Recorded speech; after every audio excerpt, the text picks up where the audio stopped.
nobody know. Taxes high but two wages low. The PM talk, the rest lie low. In Bim is a one-woman show. Lancelot, crime run wild, still we smiling Caribbean style. Singing words with rhythm and flow, cause soca never sugarcoat. Running the show, nobody know. Taxes high but two wages low. The PM talk, the rest lie low. In Bim is a one-woman show. Lancelot, crime run wild, still we smiling Caribbean style. Singing words with rhythm and flow, cause soca never sugarcoat. The youth them balling in the street, but the police seat still want from heat. Gunshot barking every night, yet not a soul come out of sight. Them say investigation start, 2 years past, not a single chart. CCTV done gone blind, and the brass act like crime can't find. Who running the show, nobody know. Taxes high but two wages low. The PM talk, the rest lie low. In Bim is a one-woman show. Lancelot, crime run wild, still we smiling Caribbean style. Singing words with rhythm and flow, cause soca never sugarcoat. Who running the show? Nobody know. Who calling the blow? We don't know till she tell us so. Gas price climbing out of control.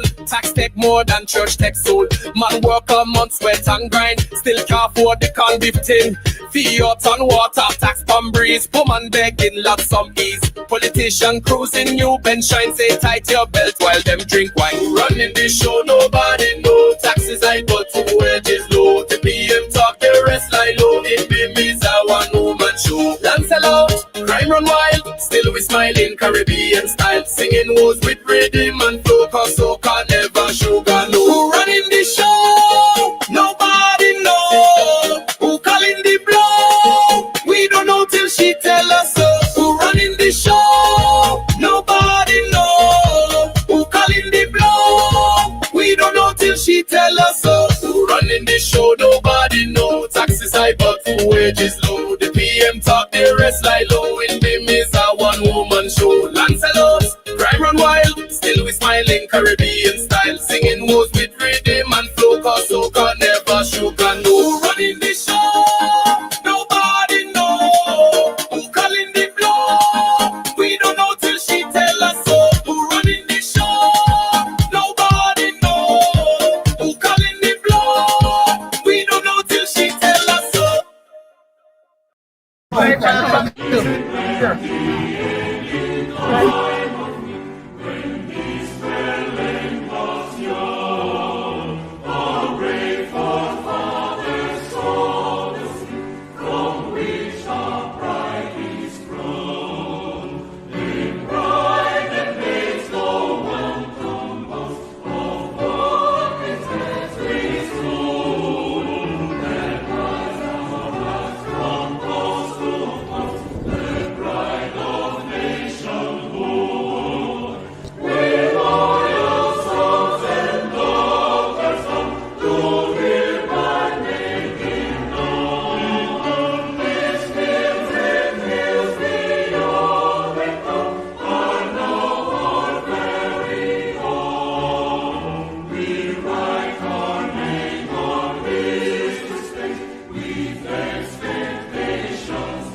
Good night, ladies and gentlemen. Good night, good night. This is Marcia Weeks, and you are watching the Marcia Week Show. We are coming to you live from Barbados, beautiful Barbados, and I'm holding in my hand the national flag of Barbados, and you just heard the national anthem of Barbados. Is this your first time watching the Marcia Week Show? Are you in another country? Well, let me just invite you to Barbados. Beautiful, beautiful Barbados. Lovely beaches, lovely people. You will have an amazing time. And so you're going to hear us on this show, and we're talking about all the different things that's happening in Barbados. And it's because we want to preserve the beauty of our country and the beauty of our people.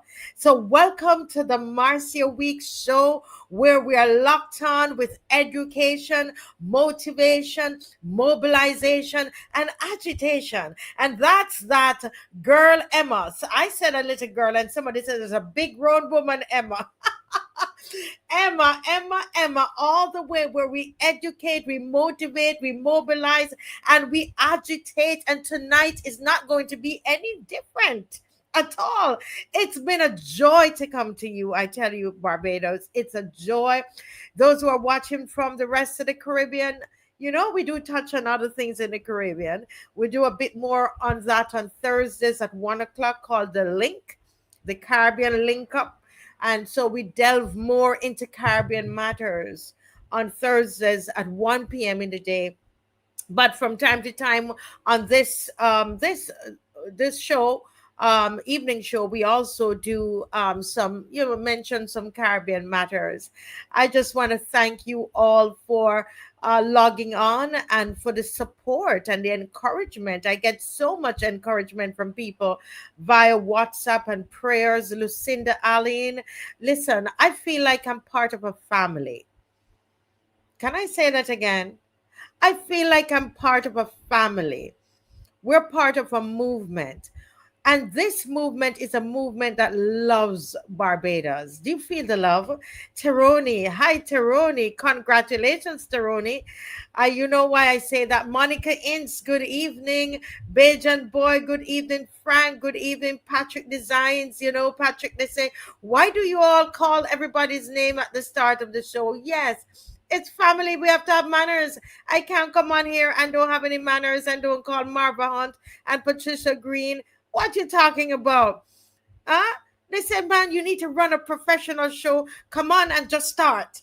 Well, guess what? This is part of us being professional. We can't lose the human touch. Not on the Marcia Week show. Pauline Maynard, how are you doing? Carol, how you doing? How you feeling? Jacqueline, Aline, it's good to have you, Jacqueline, and you and so many of others, and you're on almost every single night. And believe me, we see you as part of the team. We work together. Most of the topics that I have on here, Michael Jills, come from the people. I can't take the credit. Neither can Maxine McCLEAN or Ferdinand Nichols. We hear from you guys. Rose Corbin, all of us, Glenn Murray, Leanna Bell, good night. Beverly Prescott, good night. Jefferson Sobers, Heathcliff. Pedro, good night. Sharon Innes, it's a joy, guys. It's a joy. It's a joy for our family, Marcia, to be with us. Hey, Marcia. Marcia, are you the one who came up with Emma? With the acronym? Oh, I love that acronym. You see what I tell you? It is us. It's not our thing. The Marcia Week show, it's a family. And we do it together. And I mean that. And that's what we live. Everybody helping out. Sandra Buster, Celia Mason, Judithan, I trust you're doing good. Hi, Winnie.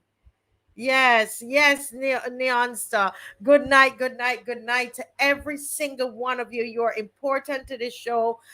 We need you. You need us.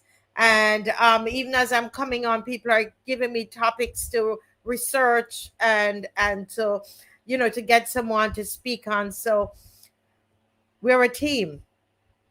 We're a team. Thank you all so very much for the love when I see you in the supermarket and on the, wherever we go. And more importantly, the prayers. Yeah? The prayers. The prayers. Yeah?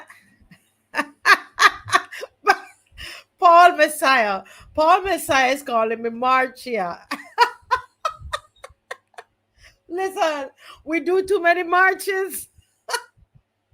He's calling me Marcia. Well, on that note, since he's calling me Marcia, Paul, listen, I hope you're ready for Saturday coming.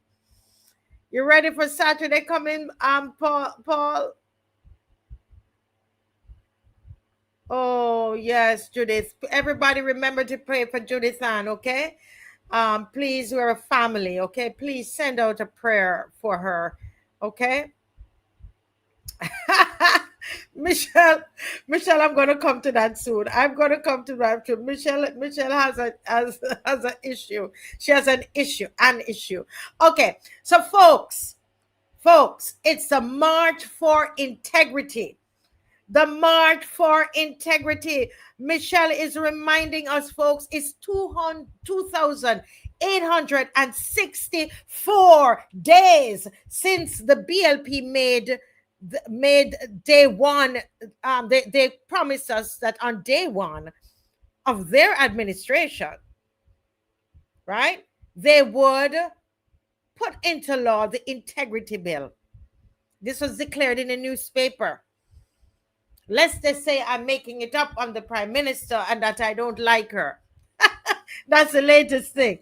Listen, folks, 2,864 days. And they said it would have been done on day one. It's been 2,864 days that you have broken your promise with the people of Barbados. You have broken your contract, and that's why we are marching for integrity. We're marching for integrity because every other week they come with another bill, and the bills are rattling off. They went in Parliament and they just passed in the lower house the tourist accommodation bill that we are going to get into tonight. We're going to sink our teeth in that tonight. Then they're getting ready now they passed the immigration bill that Ms. McCLEAN is going to deal with at 8 o'clock. You believe? And all this time, we have not had the integrity in public life bill. Don't you think we should hit the streets? Dave, I think we have an ad. We have an ad, if we can play that ad. Yeah? Who thinks, listen to me. Listen to me, folks. Yes, Paul, put on your government boots. All of you who have never been on the street before, hit the streets, guys. This is the time to get out there. We have to get out there on Saturday. Some of you have t-shirts. You know what to do. You know, you're Bajan people, you're clean people. Launder the shirts. Bring your whistle. Bring back your whistle. Right? So I'm just waiting on Dave to play the ad, that we have there. Listen to me, folks. If we don't make a demand of them, they're going to think we're stupid. These people are making bills and coming with laws and they are creating all these kinds of regulation for us, but they don't want to be regulated. They do not want to be regulated, and that is why on the 27th of September, which is Saturday, 10 a.m., we're going to be meeting right there at Kensington. I'm inviting every single one of you. Every one of you. We've been going out there all these months and years, and nobody has done us anything. They can't do you anything. It's a lie. The fear is in your head. The fear is in your head telling you that they're going to do something to you. Fake promises. fake promises. We are not dumb. When you get on the street, you're telling them, listen to me, I am not dumb. When you get out there on the street, you're saying, I am not dumb. I am not an idiot. In Jamaica, we say, I'm not an idiot. That's what you're saying. And that's why it's important for you to hit the streets. Let them know, we know what you're doing. You want to regulate us. You want to stay from where you are and regulate my house. Come in my house and regulate the room I'm renting in my house. But we can't regulate what happened in your house, what happened in the parliament, the lower house, upper house. We can't regulate you, because guess what? You hold the handle, you know. You hold the handle, and you've decided that you will not be regulated. And the people are saying, hell no. Hell no. Let me see the thumbs up in the comment section. Go ahead, Dave, and play the ad, and let me see the thumbs up, guys. Virgins are breaking under high taxes, levies, and fines, while our leaders live lavishly without accountability. Where is the integrity in public life law promised since 2017? Stop the tourism reform bill. Protect Airbnb and short-term rental operators. Pull back the car rental levy. And why fling our borders wide open on October 1st? What will happen to buildings then? The rich get concessions. The poor get punishment. This is economic oppression. This is corrupt leadership. On Saturday, September 27th, 10 a.m., from Kensington to Independence Square, join the People's March. March for integrity. March for accountability. March against economic oppression. March against corruption. Barbados, let's make more noise. That's right. That's why. Let's make more noise. And I see you. I see you in the comment section. I see you. I see you, people. Yes, I see you. I see you, Jack Murphy. Yes. No justice, no peace, no privacy, no peace. You're right. Parliament is our house. Belongs to the people who elect you. Right? Julian, I see you. Galbiz, I see you. Beverly, I see you. No one is above the law. They think they're above the law. Right? They think they are above the law. They're pretending. They passed that integrity bill in the lower house and in the upper house and have it sit down there waiting. Refuse to make it a law, because we're going to know exactly how much they what their investments are and what they own. And that's how we're going to know the corrupt. The integrity in public life law has the potential of rooting out corruption. They don't want corruption rooted out and talking about, they want to deal with crime. Yes, you can come in the square. Yes. Yes. They will only get away with it, Andrea, if we let them. This is one hill. Everybody must decide that we will die on this hill. You will not regulate us and not regulate yourselves. Not in here. You will not regulate us and not regulate yourselves. Who are you to us? You are our servants. You ever hear the servant regulating the masters? We put you there. You came to our homes and you begged us for votes. Every last one of you. Wearing ties and dress up in big rides and $1,000 shoes and red bottoms, and you are walking around feeling like you're all of that and now want to be lords over us, flying around in jets, doing all of these things. You eating steak and big restaurants, and we eating chicken back and ramen. We are the same people that you come and beg us our votes. What could be like this? Everything is turned on its head. You are our servants. But you have decided you will be Lord over us. And every week, bills and bills and laws and laws and laws. You beat us, you beat us, you beat us. You even send us to go fight with the police. Go fight on behalf of the police, to fight criminals. You criminalize us. You fine us. You want to imprison us. Every one of these bills come with fines and imprisonment. And so many of you want to lock up. Some of you want to lock up and throw away the key. We are on to you all, and we are saying, not in here. You are no longer going to want to regulate us. And you are not regulated. Where is the Integrity in Public Life Bill?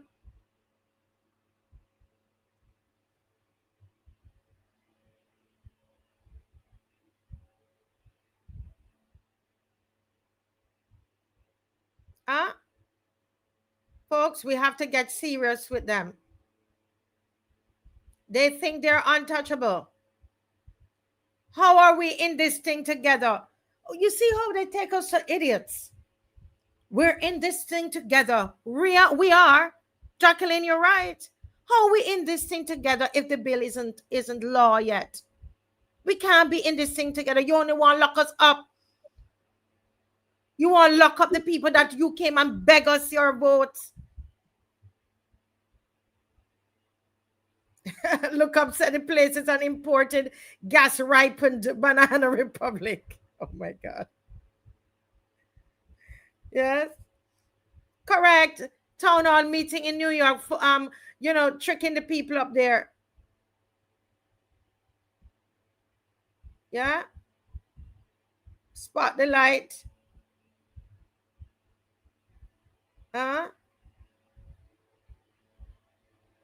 Listen to me. All of these lies that they're telling us, you're right, they're going to fall back on them. Most definitely. But you're right, we're eating chicken backs and ramen. And so, right.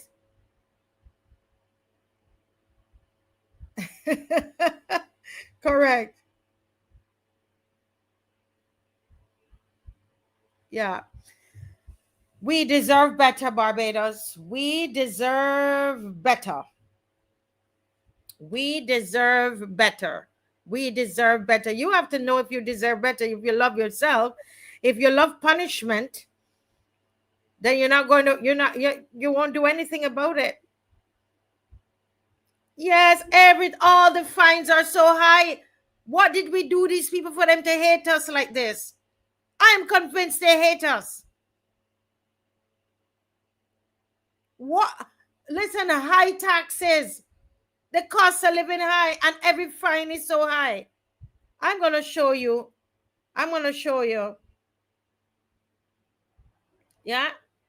You're right, Dalton. Barbados belong to us Bajans, not the rich and arrogant globalists.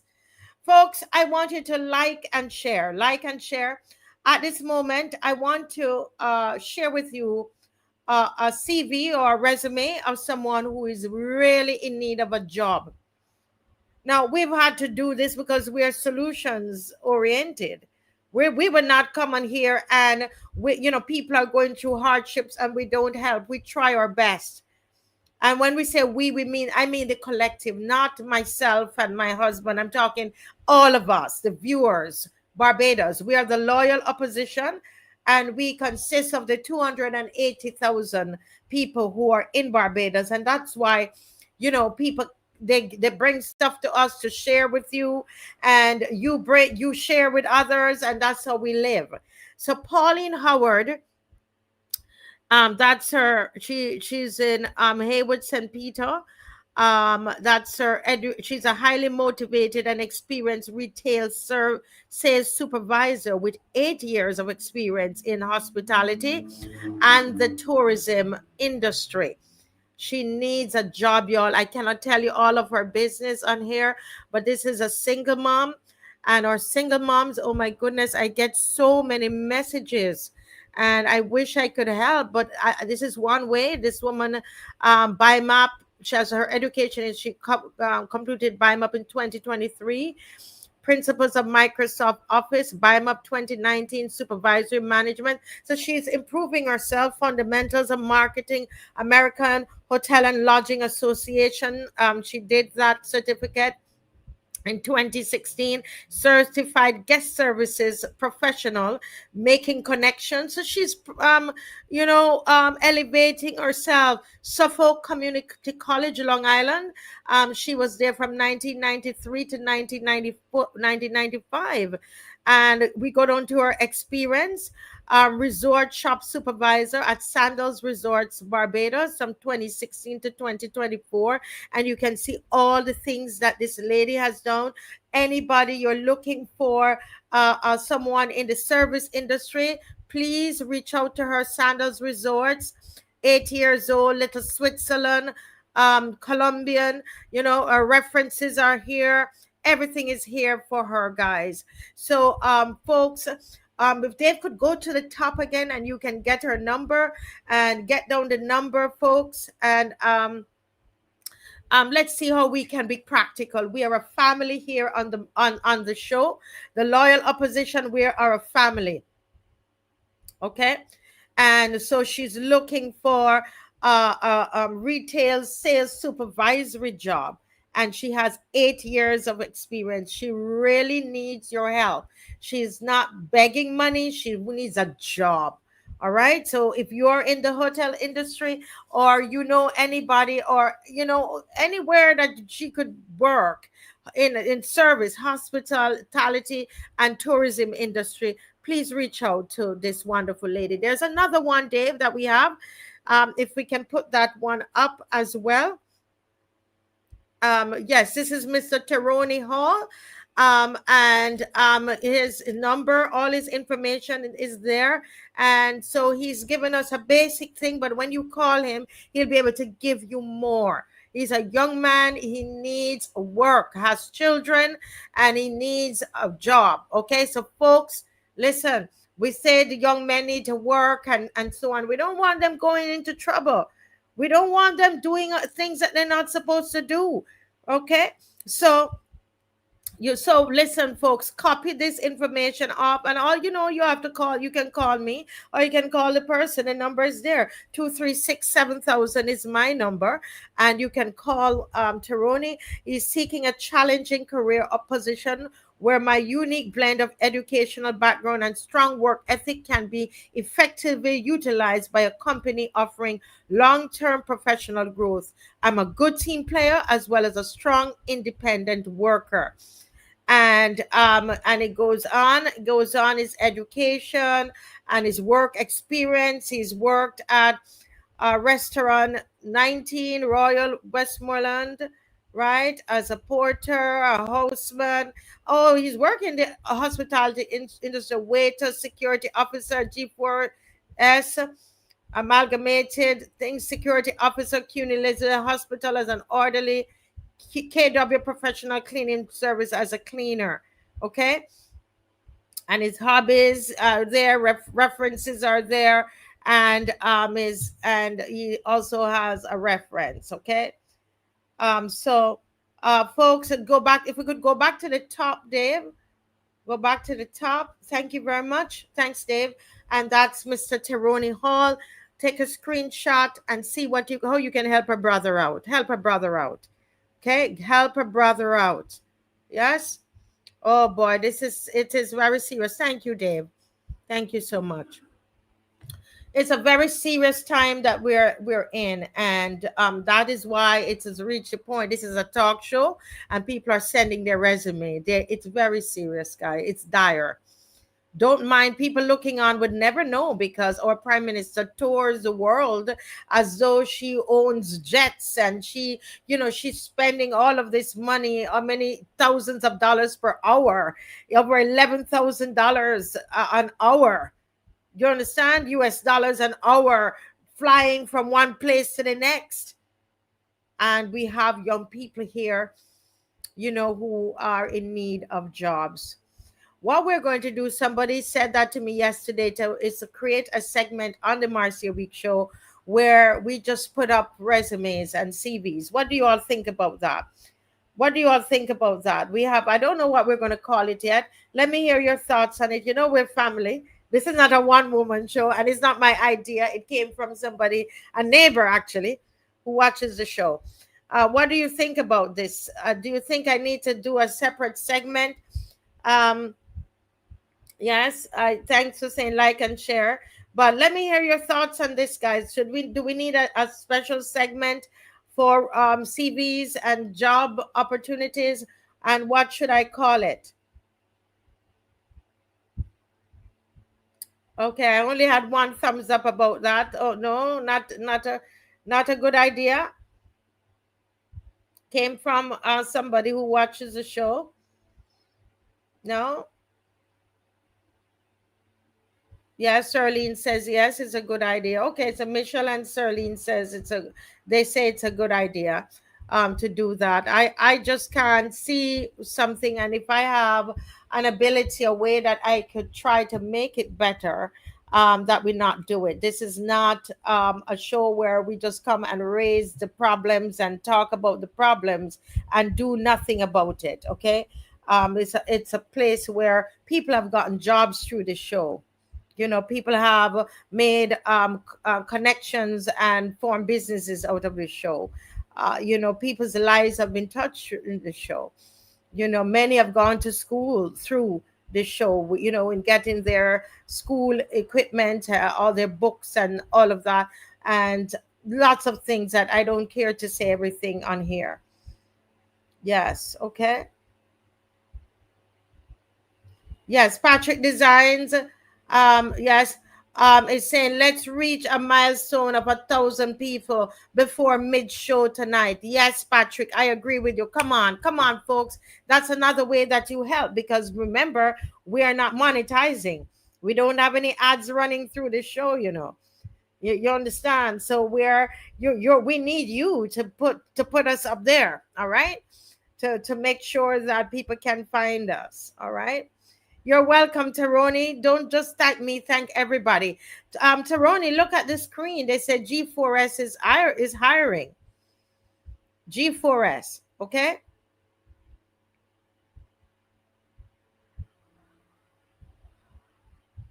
Yeah. So let's anybody knows anything, reach out to Taroni or myself, okay? All right, folks. Now tonight, I want us to get your pen ready. I'm old-fashioned still, you know.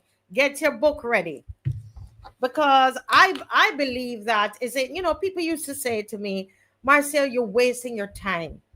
Bajans are not going to listen to you. And you remember me coming on this show and I said to you that I believe that when Barbadians are educated about a matter, then they will act.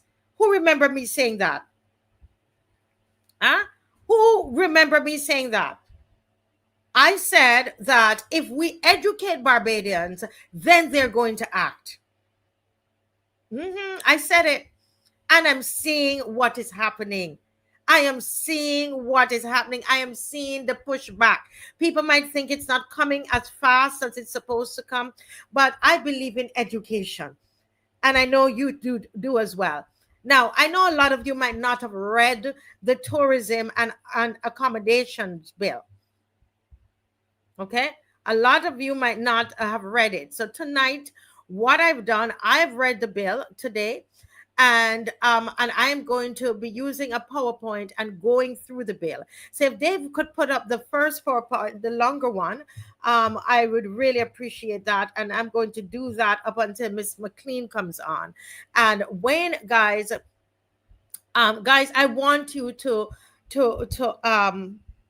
if I'm going too slow, let us pause and let's go through this thing together, and you will see why Barbadians must push back. This is a critical look at the impact on small operators versus hotels and villas. All right. So, Dave, let's go to the first slide. Now, the new tourist bill introduces heavy fines and strict compliance regulations. Small operators like Airbnb, hosts and guest houses face disproportionate burdens. Okay, we're going to go into that. We're just introducing all the topics that I'm going to touch on. Hotels and large villas continue to enjoy generous concessions and tax breaks. And we're going to look at some of those concessions and what the tax breaks are. Get your notes ready. All right, understand it so that what the idea is each one will teach one. When you go to work tomorrow, you start to talk to the person who's sitting next to you. Okay, not in work time, right? Those of you who are teachers, you speak to the other teachers. Nurses speak to each other. Talk to the people in your household about it. But if you don't understand it, you can't share it. So that's what I'm trying to do tonight. All right. And some of you up there, if I leave something out, okay, please feel free to put it in the chat or WhatsApp me. Say, Marcia, you forgot something, because we're learning together. Okay. The question is this fair to Barbadian entrepreneurs?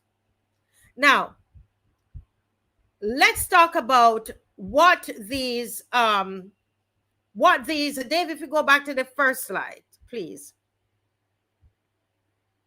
What are these, the second slide, I'm sorry. What are these new, what are the heavy fines and the strict compliance regulations? Yeah. Let's look at it. Let's talk about it. All right. So let's get in. Now, section 413, write that down. Section 413 of this bill. I'm serious. I say write it down because people like to say we don't know what we are talking about. That part of the bill says calls for mandatory license. Okay. And it says, and also a huge criminal fine for operating without one.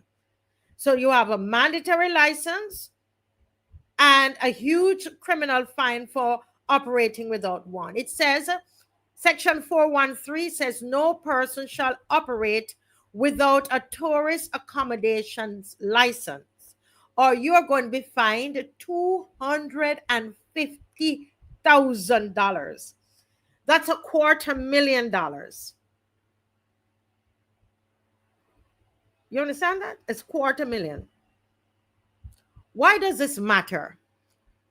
Because even if it's a small one-room host, if you have a small one-room that you are renting in your house on a short-term basis, or you're using it as an Airbnb, it applies to you as well. The penalty is extremely large, and you must become licensed. And the bill only gives you 6 months grace period for first-time applicants. Only 6 months. And in order for you to be licensed, so it's not that you just go and say, here am I, and I need to be licensed, you know. You know what the requirements are? Who knows what the requirements are? Write them in the comment section if you know what the requirements are. Insurance, fire, health certificates, and there's something called a multi-hazard plan, right?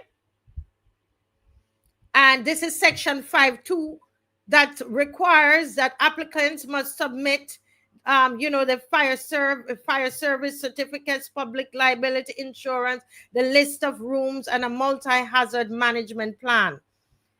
Most small operators, I'm sure they will have to hire somebody, even this multi-hazard management plan. They're going to need help in getting it done. That's what I see. Okay.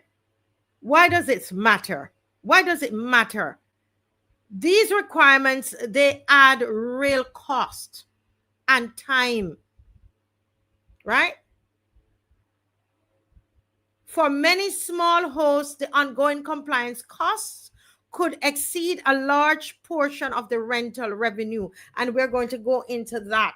What is the percentage of the rental revenue that this is going to eat out? right? You're talking about public liability premiums, fire inspections, health inspections, written emergency or management plans, the check-in and invoicing rules. So you can't do any self-check-in anymore, because I remember some friends of mine were coming in and they rented an Airbnb in, I think it's St. George, and people did their self-check-in because the owners were somewhere else and couldn't do it. Okay, but Section 12 and Section 11 says on reservation or check-in, request one form of ID, of photographic ID of the tourist, and must provide a detailed invoice and receipt. Right? So it's difficult. Universal access, right?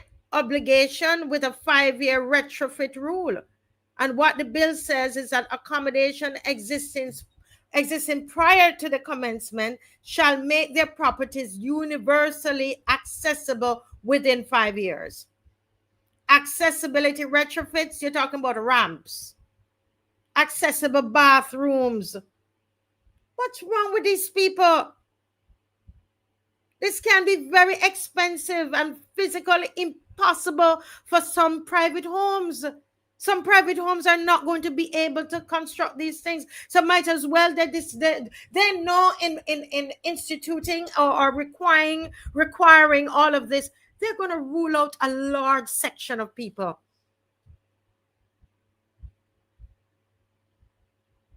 They're saying that the minister may grant exemptions, but can also decide otherwise. So we don't know. Then there's inspections, immediate suspension, revocation, and heavy fines on revocation. What the bill says. Section 32 and Section 33, I'm summarizing it, making it short. The minister may, with immediate effect, suspend or revoke a tourist accommodation license, and fines for operating under suspension, after suspension, of up to 250,000, right? So again, they can immediate effect revoke a license. The minister, why does this matter? The minister has sweeping powers to suspend or revoke with immediate effect, right?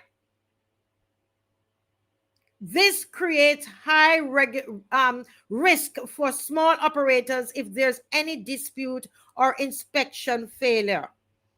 The minister has that sweeping power, and you know what can happen in Barbados. Somebody might just not like you, and somebody might just decide, the minister might just decide that they don't want you to get a license.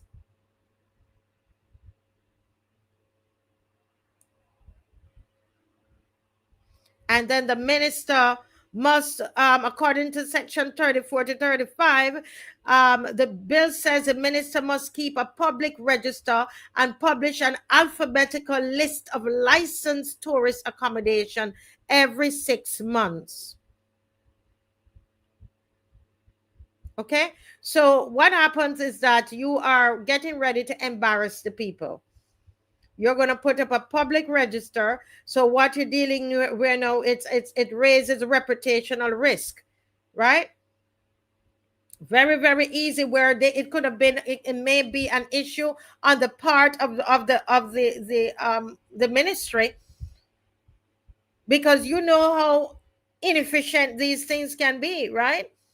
These kinds of operations, you might have gone and you've done everything that they asked for, and somebody did not put your name on the list. So somebody goes, a tourist goes, and your name is not on the public register,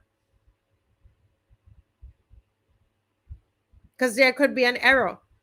And I really wanted to go through this with everybody tonight.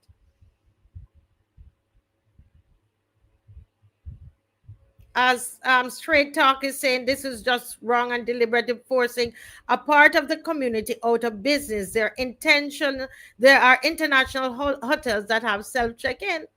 You understand? It's going to create corruption. Correct. Yeah. My comments are showing up on there. Why are they showing up on the, yeah. Yeah. Wow. Well, let's continue, Dave, to the next slide.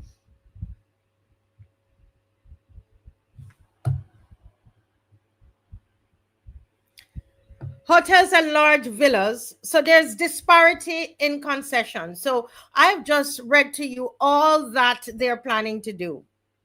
Okay?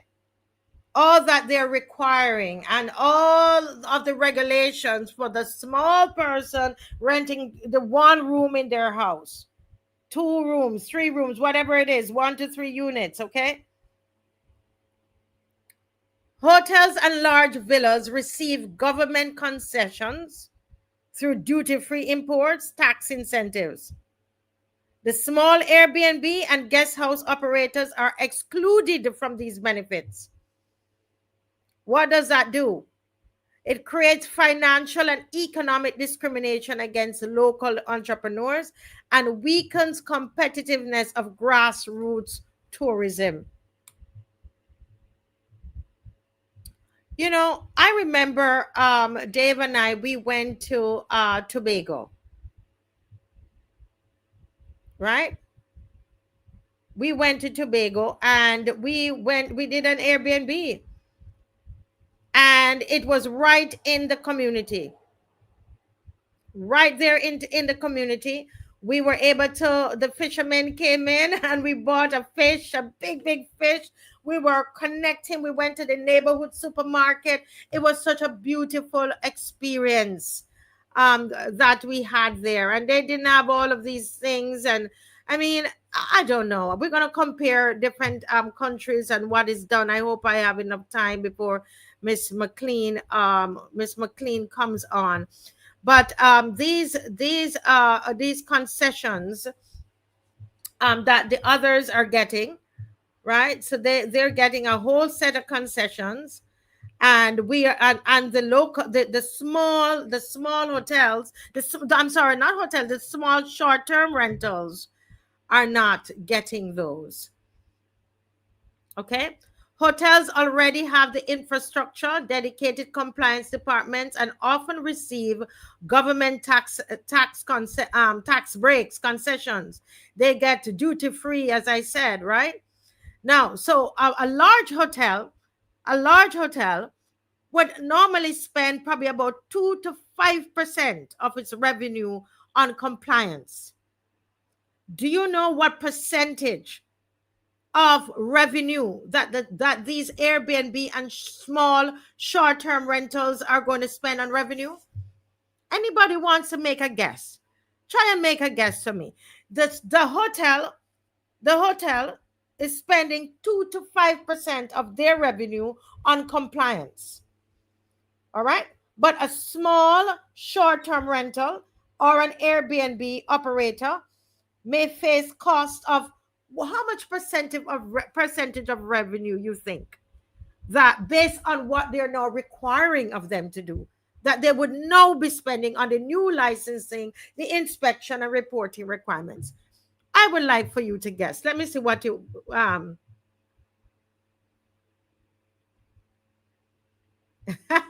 somebody said 5. Okay, somebody said it here. 500%? No. Nyla Clark. 20 to 40% of your revenue.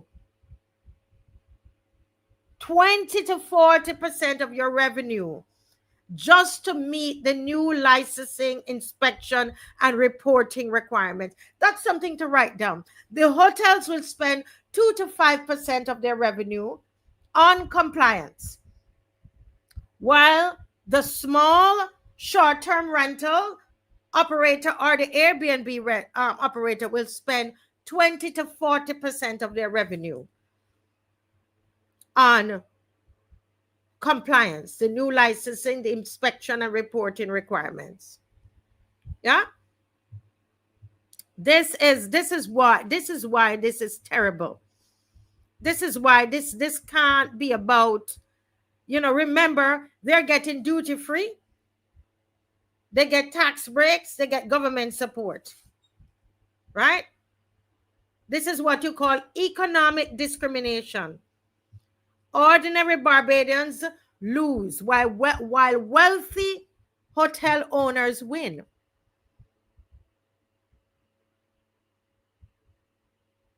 The reality is that if a small Airbnb operator,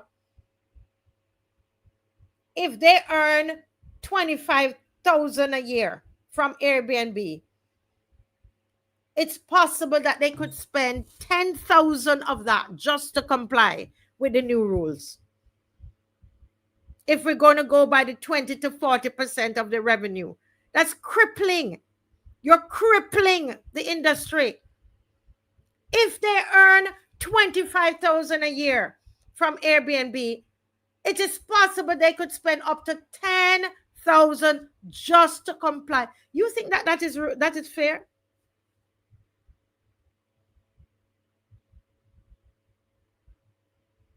A hotel that is making 5 million a year might spend, because they're spending 2 to 5%, they might spend 100,000 to 250,000 on compliance.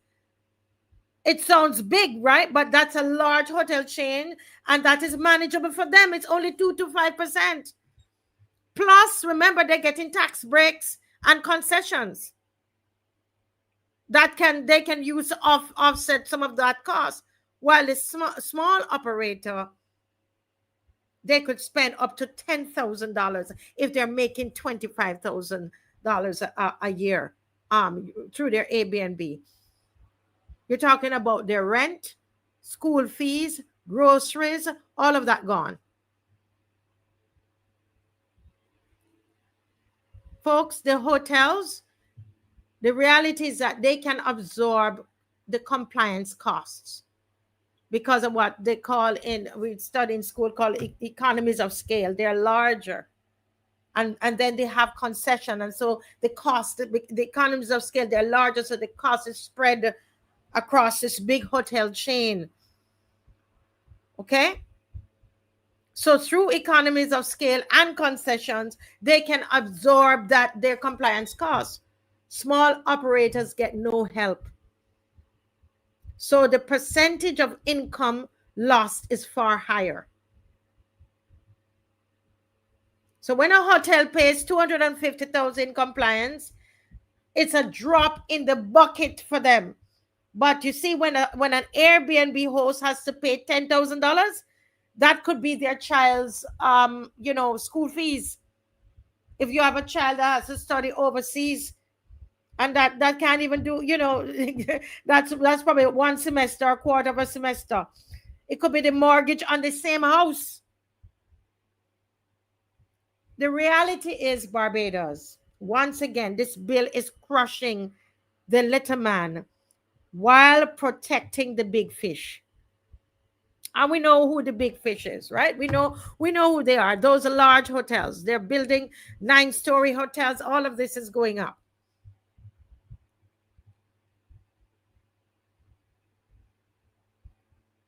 Well, Noel, Black people members hate you all. The blacks BLP members hate you all. Well, they would have to. Not the members, not the members, because I don't want to. It's not the people. It's the BLP government. It just sounds like they hate the people, right? I'm going to come. Good question, Carol. Come to the front of the class. We're going to compare it, Carol. We're going to compare it. I will have to take a little Miss McCLEAN time and give it back to her. But I think it's important that we do this. All right? Dave, can we go to the next slide, please? Now, I wanted to look at this, this chart that I have here. Right?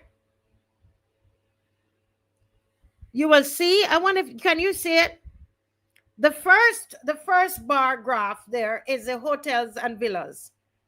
That's their compliance cost. Okay? And look at the next one beside it is the Airbnb and small operators. Small operators face much higher relative compliance costs compared to large hotels and villas. What are they trying to do? That's what you say. Look at the difference, Jacqueline. Look at the graph. Look at the difference. Not sure why this is happening tonight. I'm seeing the comments are coming up on the actual. Look, folks. Look at the disparity. Thank you, Dave. Look at it. If you shift it more to the left, we can see it a little bit. If you could, yes, thank you. Look at it.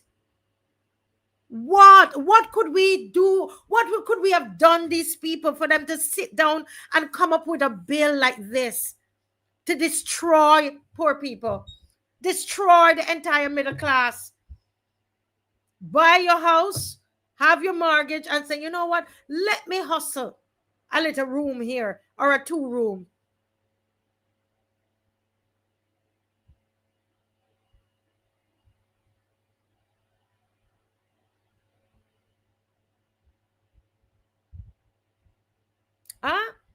This is what is coming out of based on the research. This is what is coming out, folks. You can research it yourself, because I know some of you will still not believe. But I want to leave that on there. That's the cost here.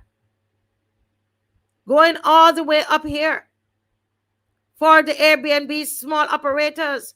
And that's it for the large villas. Villas that I'm hearing, so they're villas that you could pay up to $18,000 a night in Barbados. You know that there are villas like that you could pay up to $18,000 a night? That some of these same politicians stay at. I won't call any names. Not because I don't have names. They stay there. There are politicians that stay there at villas, $18,000 a night in this BIM here. And look at the comparison of the compliance costs. You could go to the next one, Dave. Thank you. Now let's look at the regional comparison. Now, in Jamaica, there was a big pushback in Jamaica. They came with it too, because the Jamaica Airbnb and is growing, and so they decided that they wanted to do it as well, right? And guess what? They push back. Right now, that bill is somewhere in some file somewhere, because the people, they tell them, take it back. Right? They told them, take it back. So Jamaica, they said those that were operating, their bill requires registration and licensing with the Jamaica Tourism Board. And the media reported about the bill, that I'm trying to paraphrase as we go along, right? And the debate paused the bill, right? The debate paused the bill. Jamaica's fine. What is Jamaica's fine? Right? Fines that the fine. I need to calculate this before. I didn't get to do it beforehand. But it is a fraction of the cost. Right? A fraction of the cost for Jamaica. Little bit of money, about 1,000. Okay. And that's not what is required. Yeah. But And when you look at when you look at all of the Caribbean islands, I don't have the time to go through all of them for you. Right? All of the most stringent, the hardest, the one that comes the hardest on the people, it's Barbados. Barbados.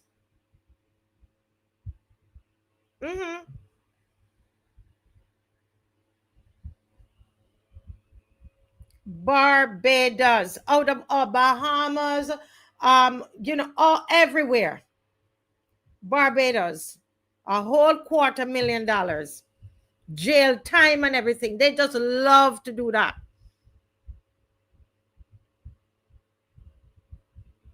So there's a big pushback on a similar bill there, and as it says there, Jamaica pushback.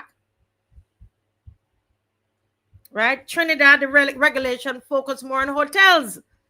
So in Trinidad they regulate, but they focus on hotels, not on small operators. The Barbados bill mirrors harsh compliance without supporting small businesses.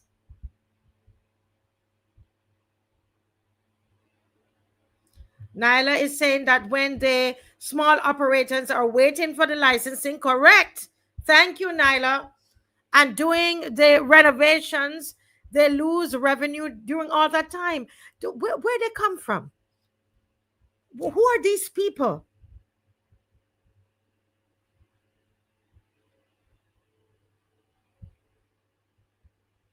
Who are these people? They are the most corrupt. I know. This is the most corrupt government in the history. This government, I've never seen another government that hate their people like this. Why do they hate the people? Punitive, draconian. And you know what? You know what, though, Hurricane? We allow them to do it to us. We are allowing them to do it to us.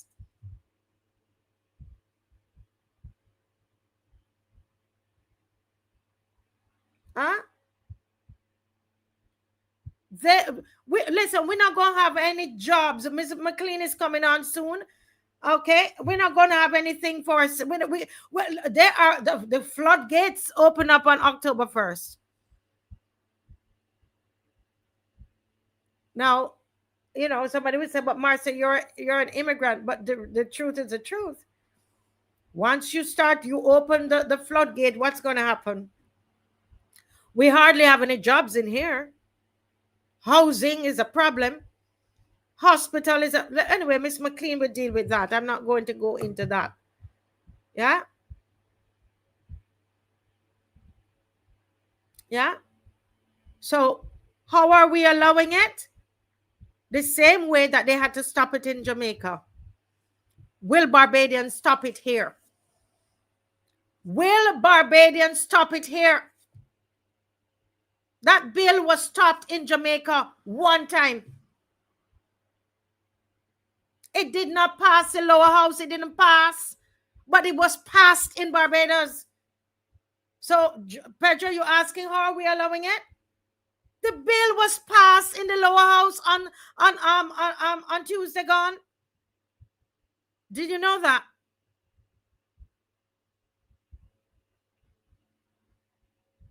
You know what? Do you know why it could not pass the lower house in Jamaica?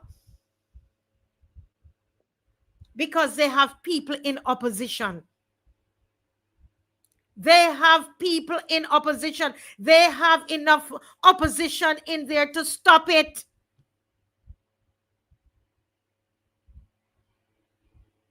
Let me repeat. The bill did not move anywhere in Jamaica, they couldn't do anything with it in the lower house because the people did not give all the seats to one party.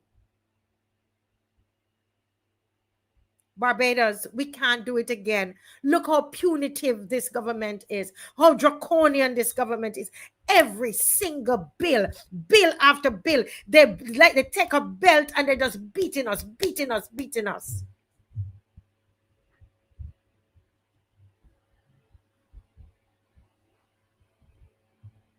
Yeah? Let's go to the next slides while Miss McCLEAN is setting up. I see her.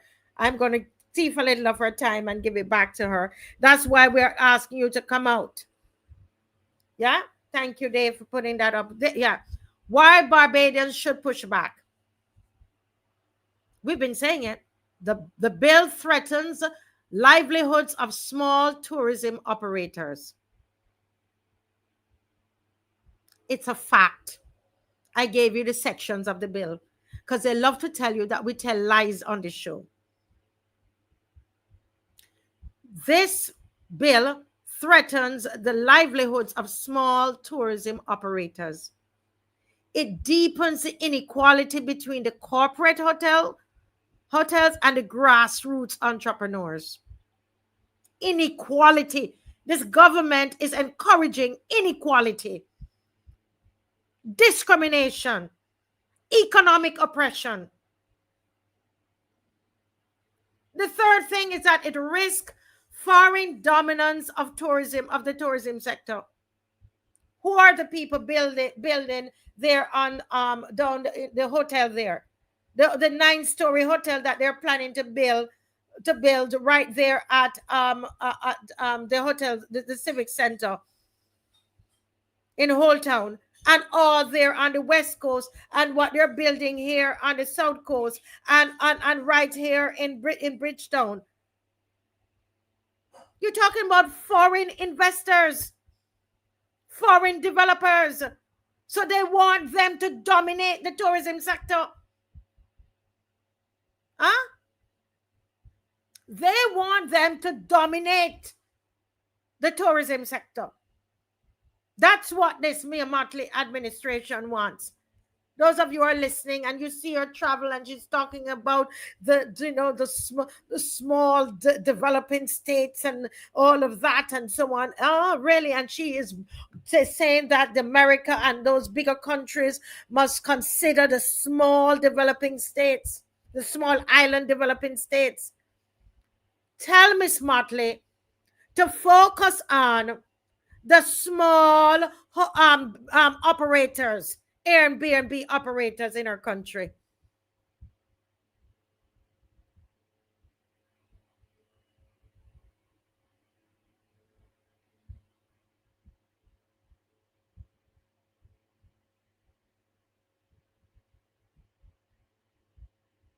Citizens must demand fair treatment and equal concessions.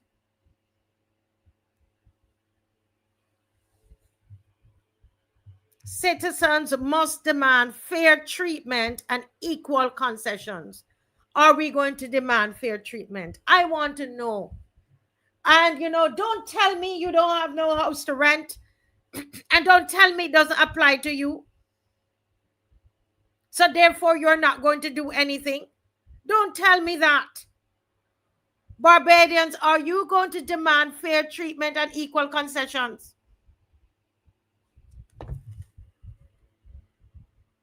That's why we're coming out to march.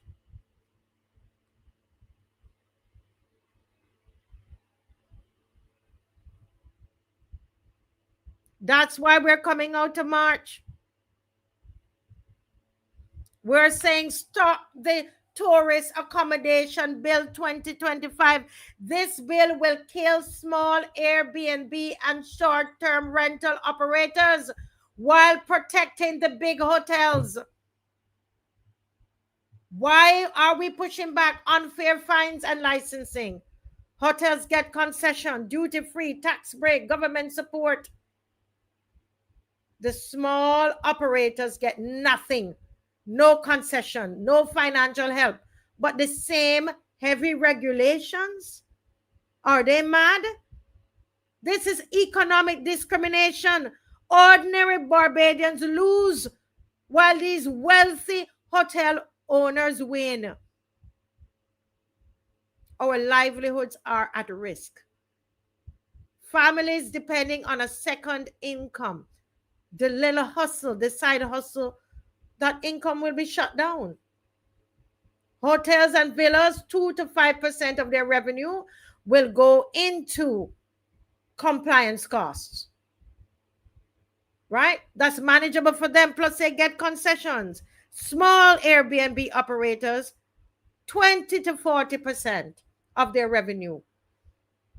It's crippling for them, and they get no concessions.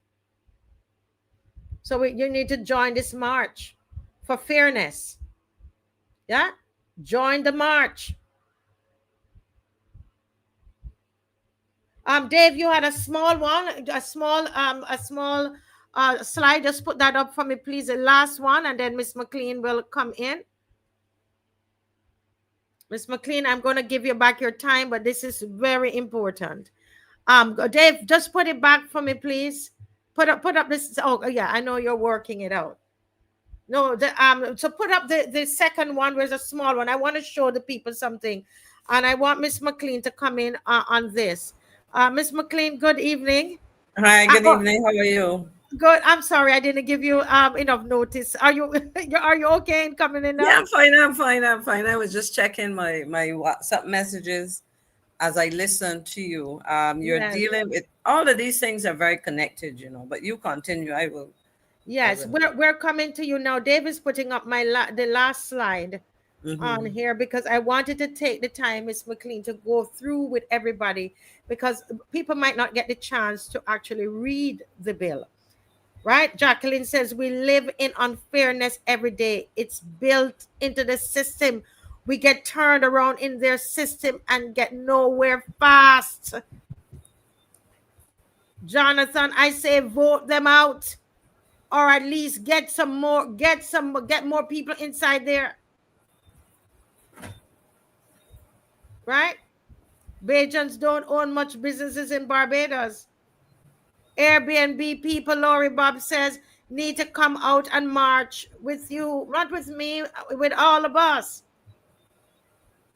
Now, take a look at this, Miss McCLEAN. This is what I spent some time today putting this little chart together, right?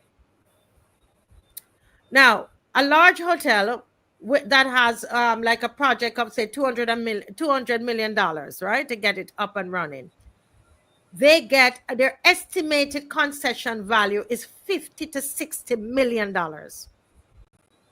They get in concession. What this means is that they get duty-free imports and tax holidays. So if they're importing in furniture and all of that, they get that duty-free and they get tax holidays. Right? So you take, for example, the Sam Lord's Wyndham, 422 rooms. Estimated concession value for them, 30 to 60 million. They got saving on imports and tax breaks. Right?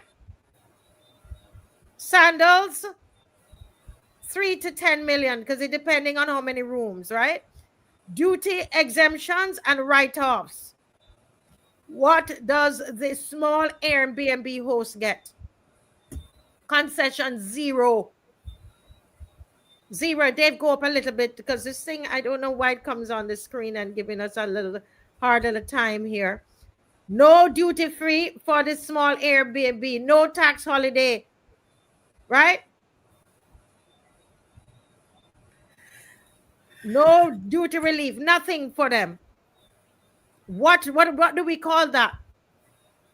Discrimination. Discrimination. Of the highest order. This is discrimination. Everybody, you see what I'm showing you on the screen? I tell you, write notes, or take a screenshot so you can talk to the people in your workplace.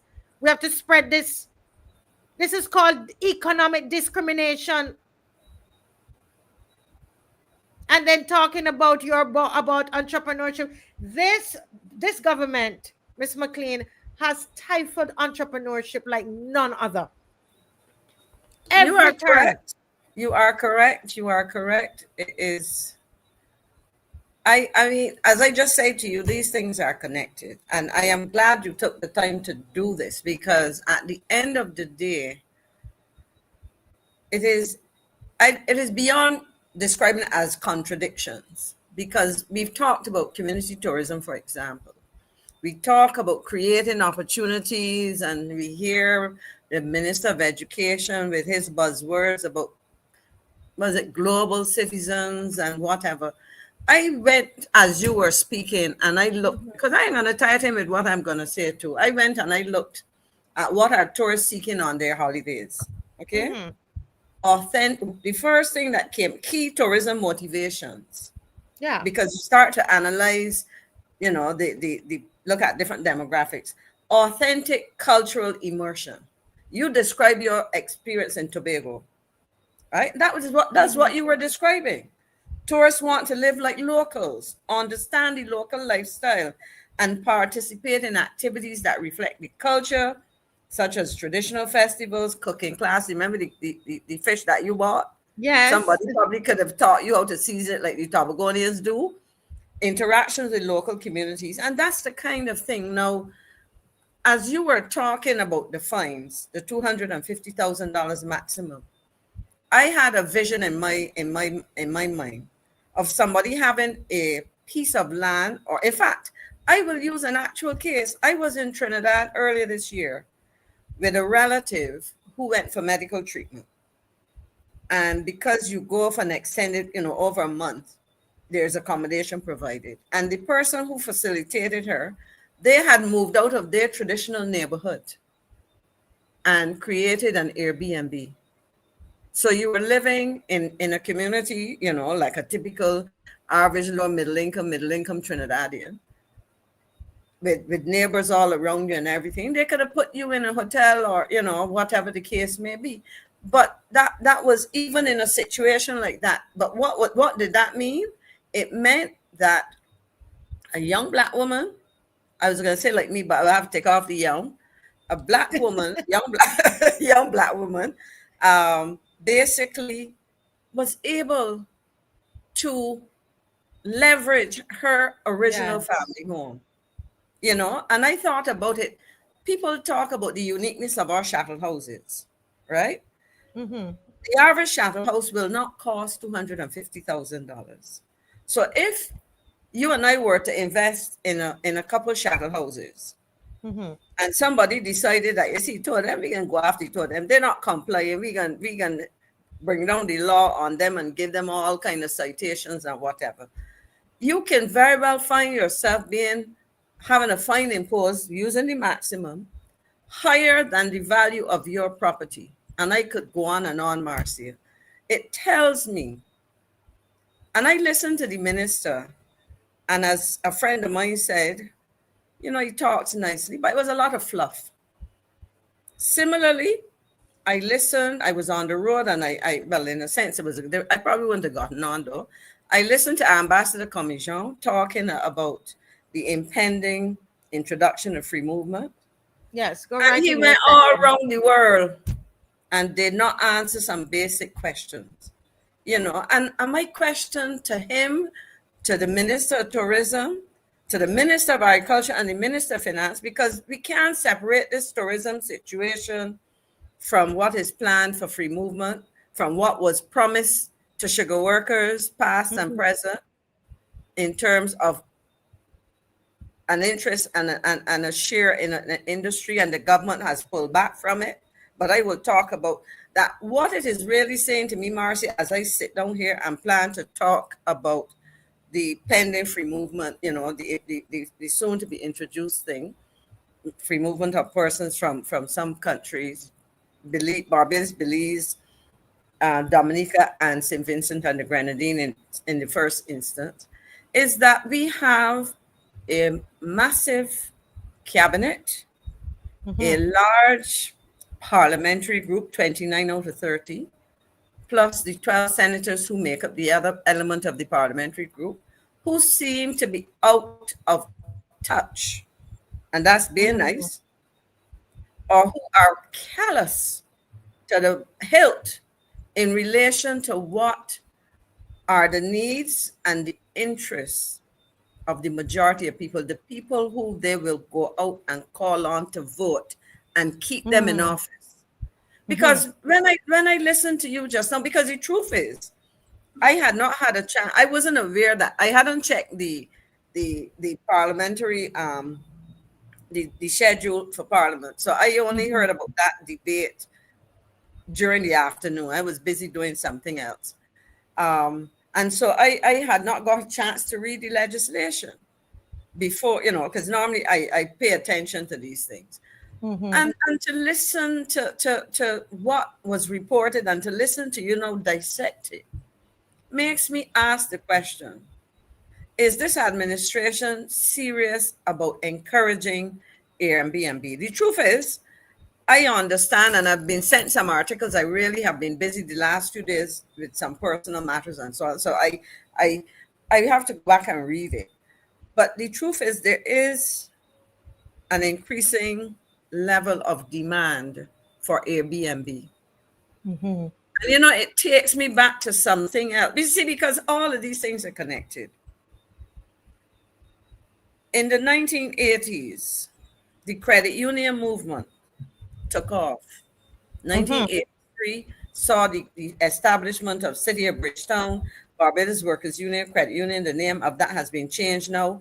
The expansion of a number of credit unions, and the movement became very dynamic. Some people speak of concessions given by the former Prime Minister Tom Adams, but that came after the fact, because I was part of that movement. I am as I tell people, of the 70,000 or however members there are at City of Bridgetown, I am the 122nd member. And that was because, as I was told by my little brother, the names were put in alphabetical order. So I can tell you what happened there. And the commercial banks lobbied very hard to constrain the credit unions. And one example was, and I remember sitting next to the former and late Prime Minister Owen Arthur at the 15th anniversary of COB. So that's 83 and 93, 98, 1998.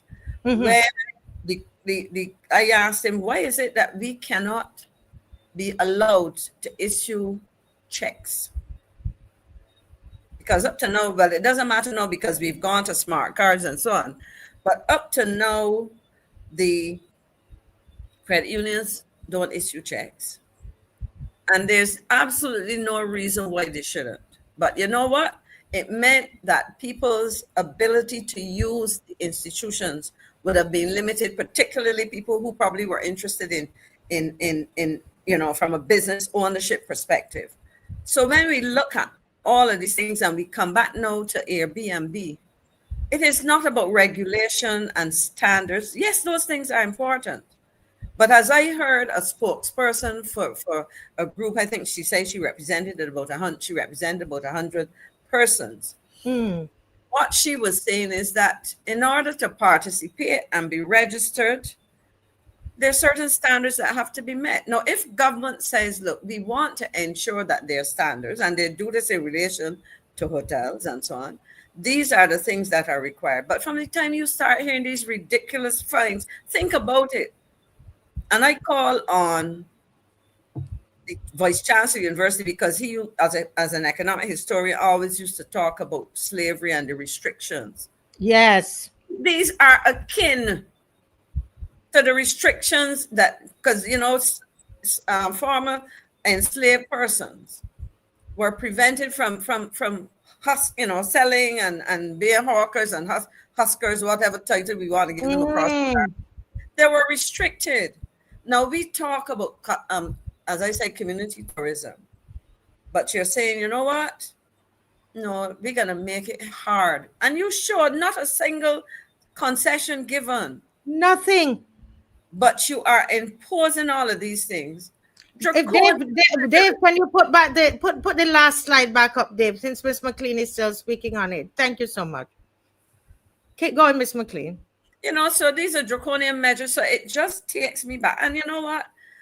I was talking to a friend, and the person made me write down a note because I had to agree with the guy.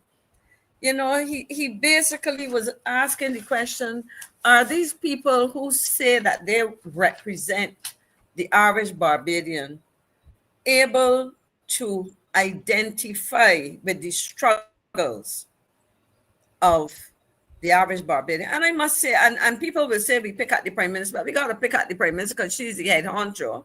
And furthermore, the vast majority of her cabinet, if not all of them, seem not to open their mouths unless they get permission.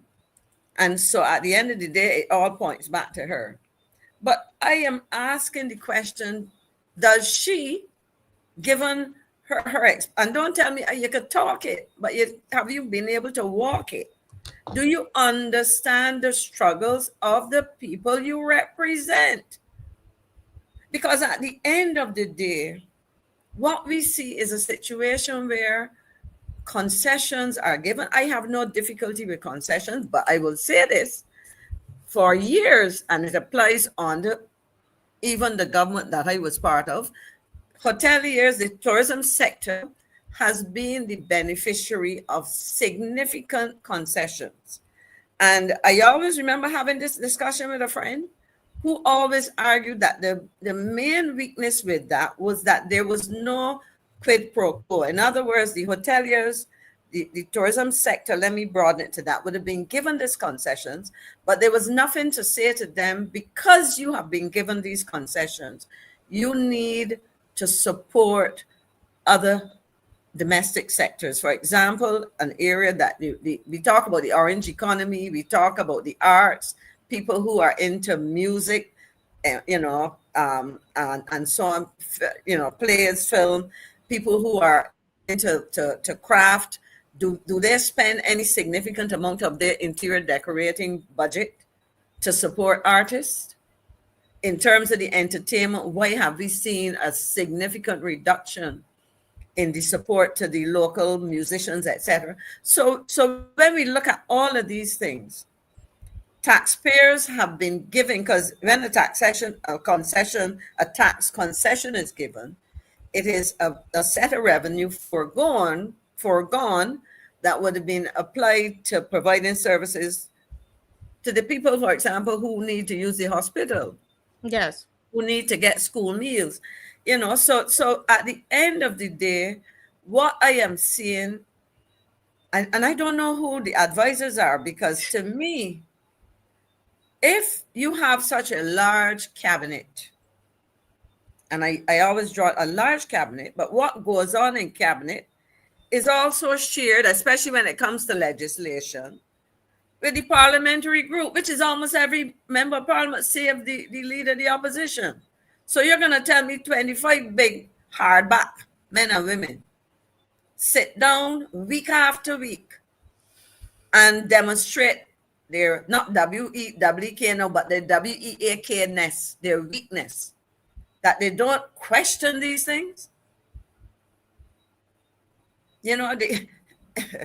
But I want to link it now because I don't know how much time. But Miss McCLEAN, you will take as much time as you need. This is important because I am trying to hold myself together here. Do you know I calculated Miss McCLEAN and Barbadians? Listen to me now. Jamaica, Miss McCLEAN, Jamaica rubbished their bill, and guess how much was their fine? $2,000. $6,000 US. $6,000 US compared to a maximum of was it 250,000, 125,000 US. Yes, and Jamaica ensured that it did not. That bill dead. It dead. Marcia, well, I hope that this one dies, because if it doesn't die, it is killing what has become a very dynamic part of our tourism sector. And it is frightening that these people, it is ironic, because here you are telling me tourism is the mainstay of the economy. The reality under this administration, they have allowed agriculture, irrespective of what Minister Indarware says, because he talks a lot. But I would tell him, spend some time and revisit what you talk. I wouldn't even bother to put a label to it, because like you, I try to hold it together in a different way. I try to keep my language as diplomatic as I can. Oh, you don't want to say that he's telling a lot of lies? Talking Go ahead. rubbish. Continue. Talking rubbish. Rubbish. Because no, it's rubbish. Rubbish. Because at the end of the day, I mean, here we no, let me make a comparison. I heard him speaking of a technology to bring what I call it container agriculture production. There are these large container things which can cost you significant amount, at least $100,000 or more per unit.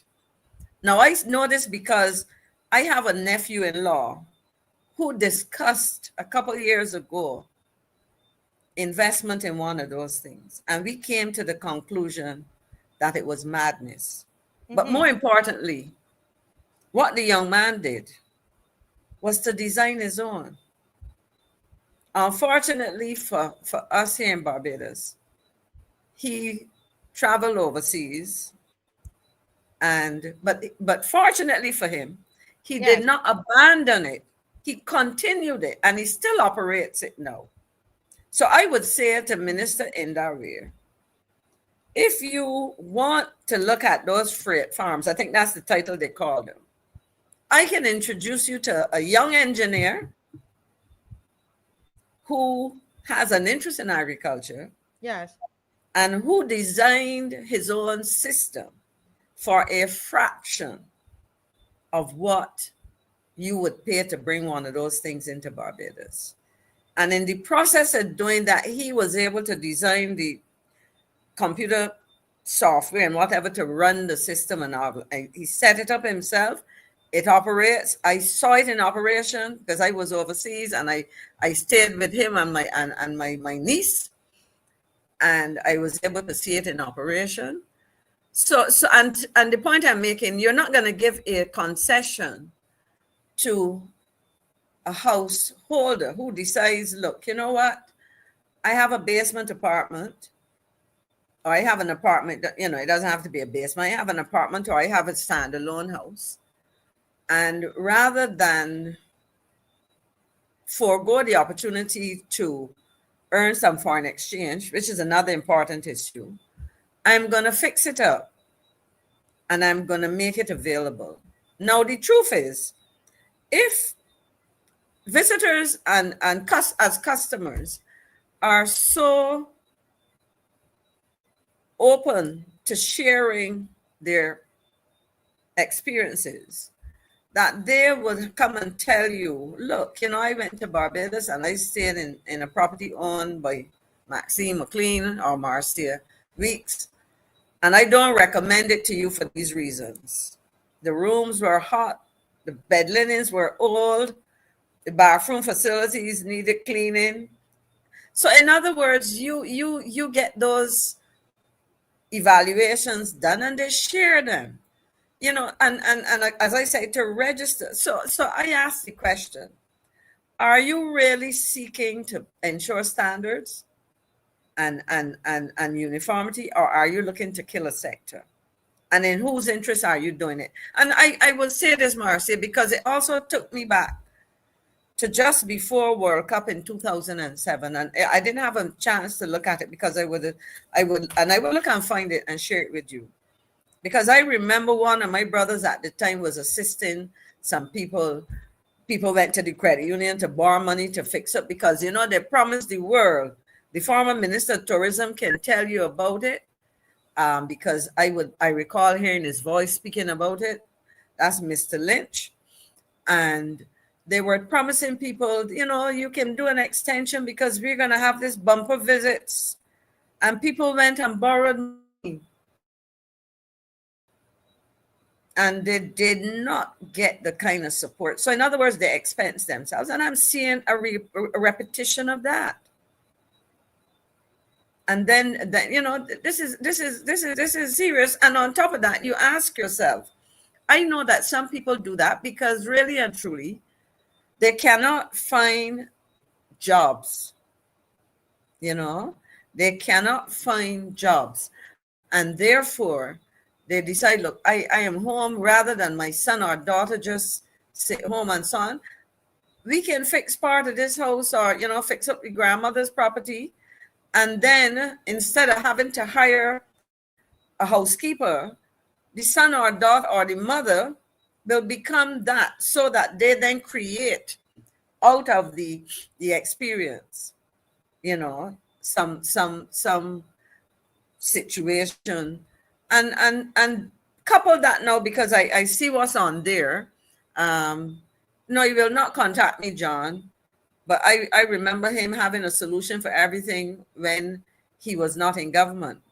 So Marcia, tie that now to the situation where you're probably going to push some people out of what I would call self-employment or revenue enhancement, you know, income enhancement, by having an Airbnb, losing that because government says you don't qualify, you're not going to get a license, and you dare not operate because you can't afford to be fined the kind of fines that they have identified. So we have now the question of 11 days away, let's say, influx of non-nationals into Barbados, October 1st.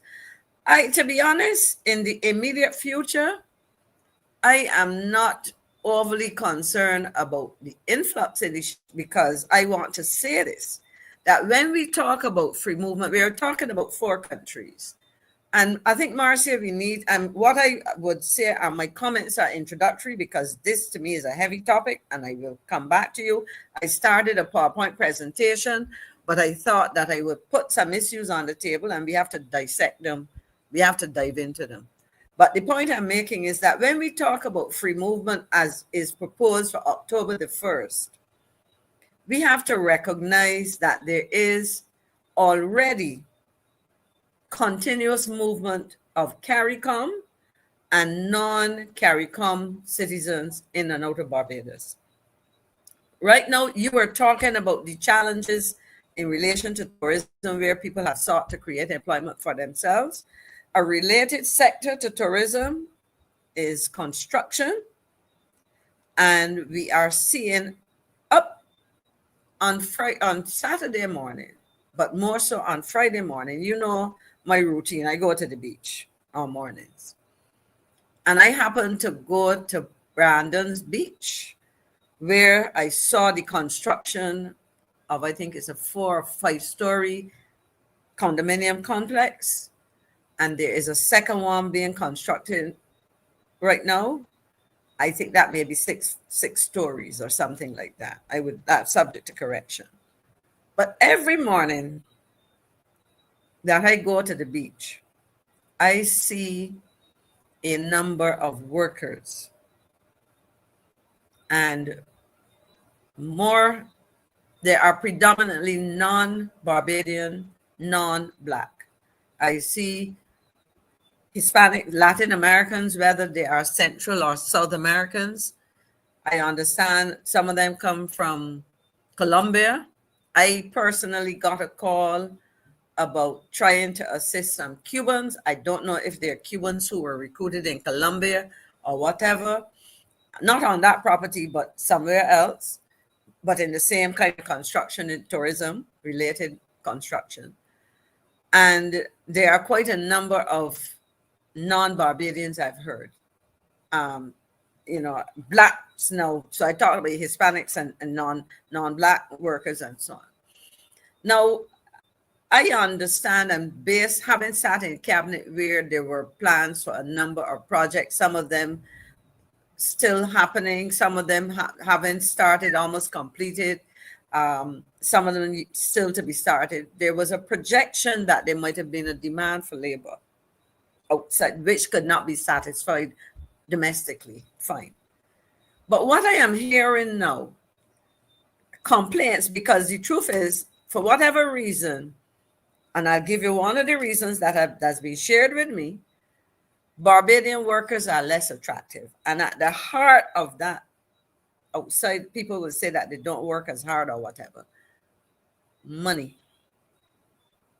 It seems to me, and I've spoken to people in the sector, the persons involved in construction seem to be focused on maximizing their profits in a way that pushes them to hire persons who are willing to work for like $40 a day, I'm told.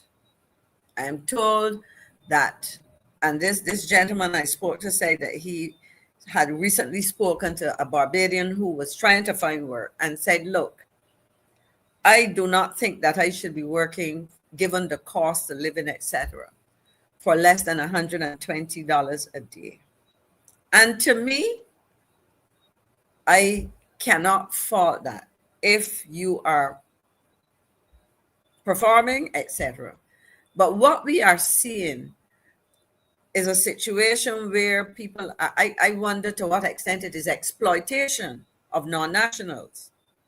Because with all that we are seeing, my question is, where are they living?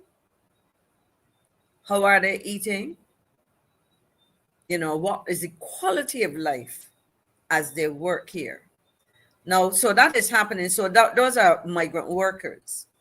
If we come to CARICOM, because I'm trying to contextualize the planned introduction of free movement for those 4 countries coming in 2 weeks' time, about 2 weeks' time. Today is what, the 21st or 22nd? Yes. And so we're talking about less than 2 weeks. September is 30 days. 11 days. 11 days away. Yeah, so it's 11 days. 11 so days. we're talking, well, you know, now what the hour is now, it's 10 days away. Yeah. Basically, you know. And so the question really is, what are the implications of this? Now, we are talking about four countries, three countries coming into Barbados. How do I know?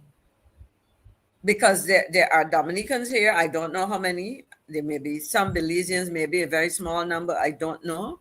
Vincentians, we have had Vincentians here in and out of Barbados for years. And when I previously called for, and certainly when I was Minister of Foreign Affairs and before that Minister responsible for immigration, it was something that I called for within the context of CARICOM, because people were saying they wanted to talk about free movement, and they sought to you know, how I was looking for a word. They sought to criticize Barbados.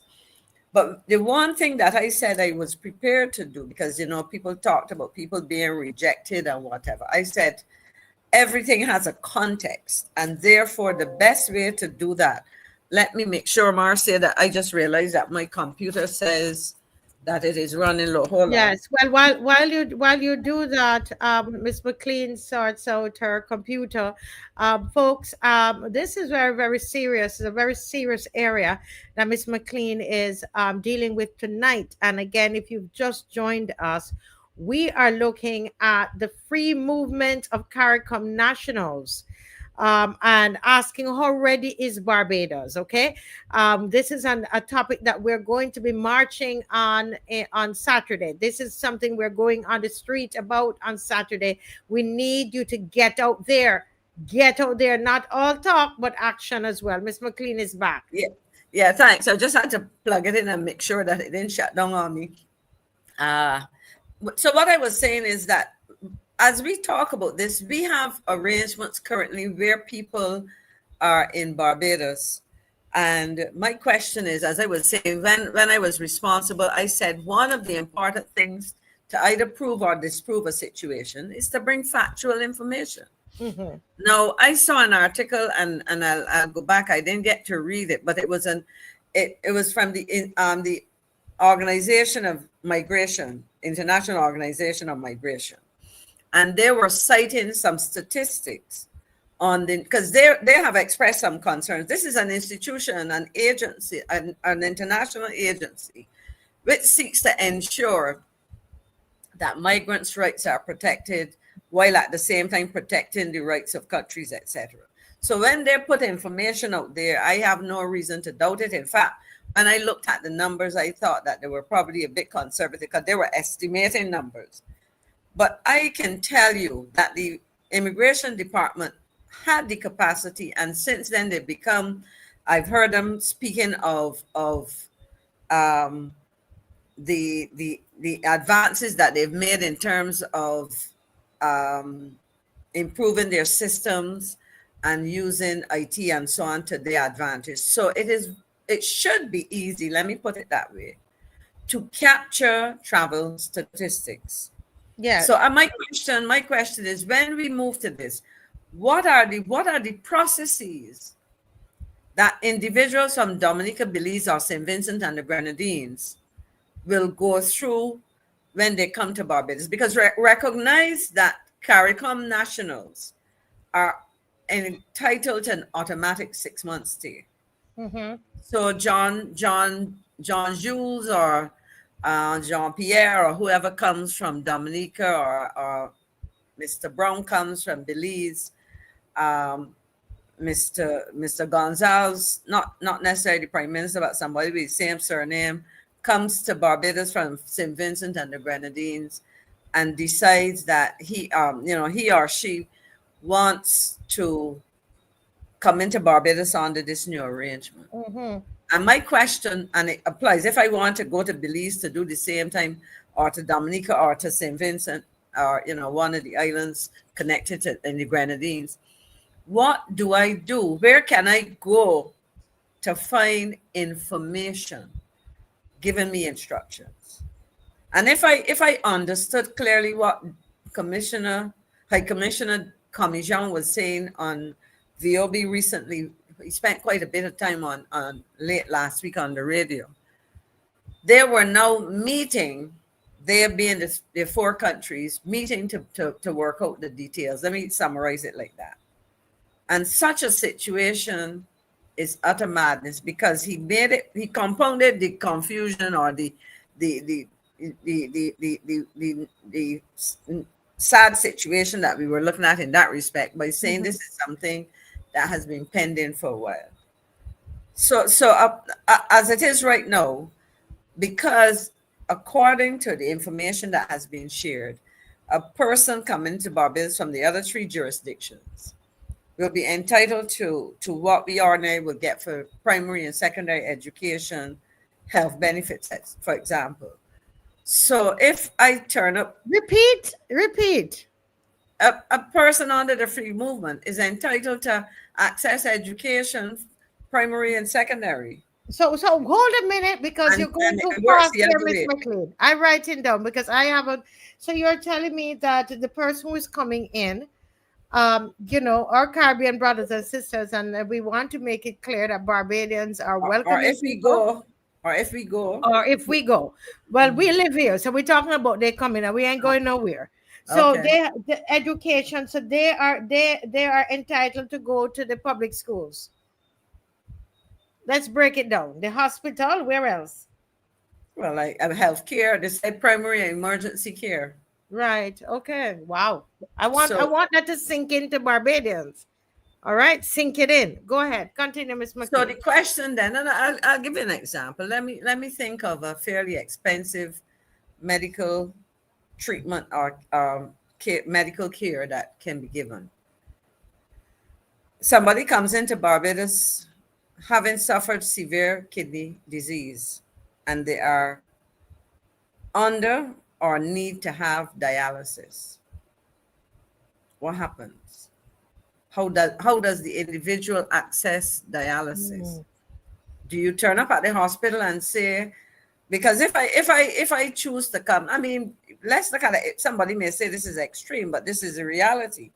Let's say that I arrived in Barbados on the 1st of October, and I normally, I've been told that I will probably have to transition to dialysis given the condition of my kidneys or whatever the case may be. How do I establish that I qualify based on this? Because remember, some other people are here with skills national certificates.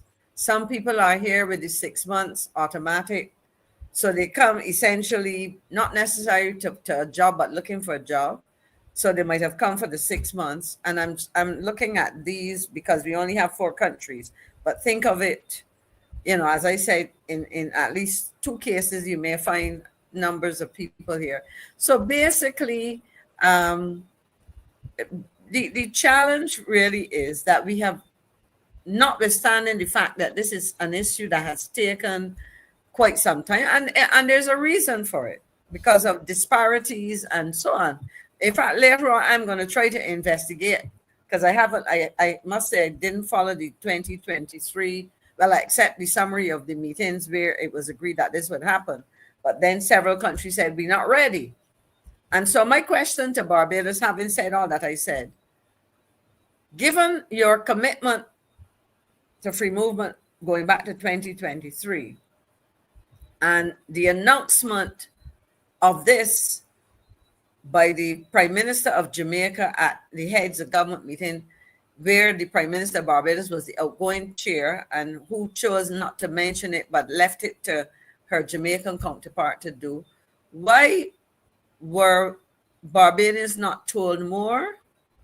Why did you agree to a date of October the 1st without being in a position to say categorically to Barbadians, these are the requirements, these are the processes that will follow, and this is how we will do that? Now, I haven't said all of that, Marcia. I want to call again on the government of Barbados. If the other, I don't know what's happening in the other islands. I can check with some of my colleagues. Well, Bahamas is outside of this, so Bahamas does not follow the CSME arrangement as it stands. So they would not be part of this anytime soon because they're not part of the other elements of, of movement in terms of the automatic 6 months and so on. It's 12 countries that are involved in that.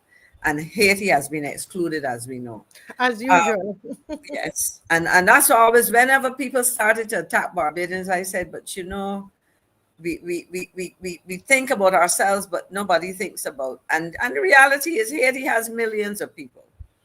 And the situations are challenging. And I always say to people, the situation that Haiti faces, or we will be faced from Haitians moving, is perhaps an amplification of what would happen or what we've seen happening elsewhere. Yeah. But Ms. McCLEAN, somebody has a question here. Were you finishing a thought? I can't remember. No, that's finished. Will you be free? Yeah, no, will we be free? No, not yet. They said primary and secondary education. So I presume it's nursery, primary, and secondary education. Okay. No. And do they get a Trident ID? Now, this is what nobody knows what happens. And that's the key question I was asking. What happens when a person, he or she comes alone or with family? What happens when they arrive at Grantley Adams? Do you present yourself and say, I am a national of Dominica, here is my identification? Do I go as soon as I land tomorrow to the office and apply for an ID card? Mm-hmm. What do I do? And if I get an ID card, well, I guess it would look like everyone because there's supposed to be no distinction between nationals. Now, Marcia, I'm going to introduce another issue, and this relates. Right. So before you do that, Ms. McCLEAN, just letting everybody know that in 7 minutes, then we can call in. Okay, in 7 minutes. At 9 o'clock is our call-in time because I see lots of people have lots of questions and comments. Get ready to call that 236 number 7000. We're going to put it up on the screen. They said they will come here and before Christmas they will marching with us. Now, Marcia, I want to introduce another issue because I remember this was an issue and it came up at a meeting of the heads. I would have to check my records. We were in Belize actually. Dominica has a citizenship by investment program where I have absolutely no idea. I suspect that Dominica probably has sold more passports than they have populations on island. Yes. So let's assume that the population of Dominica is 70,100. I got to check the exact figure. And they have just as many or more people with Dominican passports. They are effectively Dominican citizens. Mm-hmm.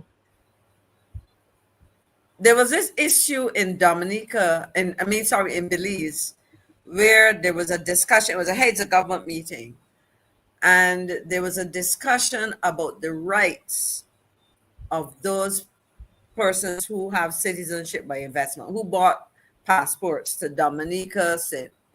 Lucia, Antigua, St. Kitts, etc. And people were saying, some of the persons were saying, no, they're not treated quite the same. McCLEAN produced a copy of a LIAP magazine with some advertisements for a group of these islands. And contrary to what some heads were saying, no, it's not, they're not quite treated the same. I'm trying to simplify it. The advertisement, which was carried in this LIAP magazine, and I should have a copy somewhere, I believe, I'll look for it. The advertisement said, in essence, that those persons, when they bought those passports, were entitled to all that the citizens born in those countries were entitled.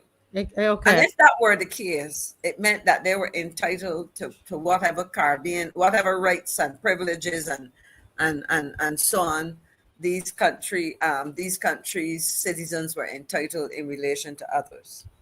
So think about it. We have agreed to this free movement.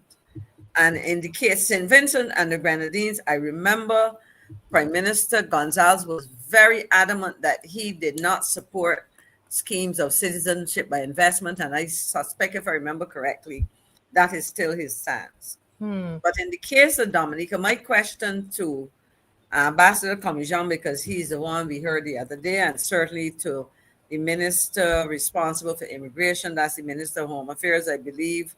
That's Wilfred Abrams, I believe, who was recently acting Attorney General, and to the Prime Minister, who is responsible within CARICOM. I think Barbados still has responsibility, quasi-cabinet responsibility, as they call it, for the CSME, free movement and so on. To tell me, how are we going to treat these probably hundreds of thousands of Dominicans who became citizens by investment? Because if you're saying that, and that applies, you know why? Because somebody asked about vetting people, and the truth is we have had instances of individuals, and I wouldn't specify countries now, but Dominica, St. Vincent, not St. Vincent, sorry, I just say that Prime Minister Gonzalez was not part of that, but we have had cases where several governments have indicated to some of the countries of the OECS who have citizenship by investments that people had been granted passports, people of dubious or criminal character. So that's no secret. That has happened before. And so my question is, what is the status of those citizens by investment? Do they get treated as a citizen born in Dominica? Because that's a special case. And if and when this is broadened, we have other members of the CARICOM community under whom that falls.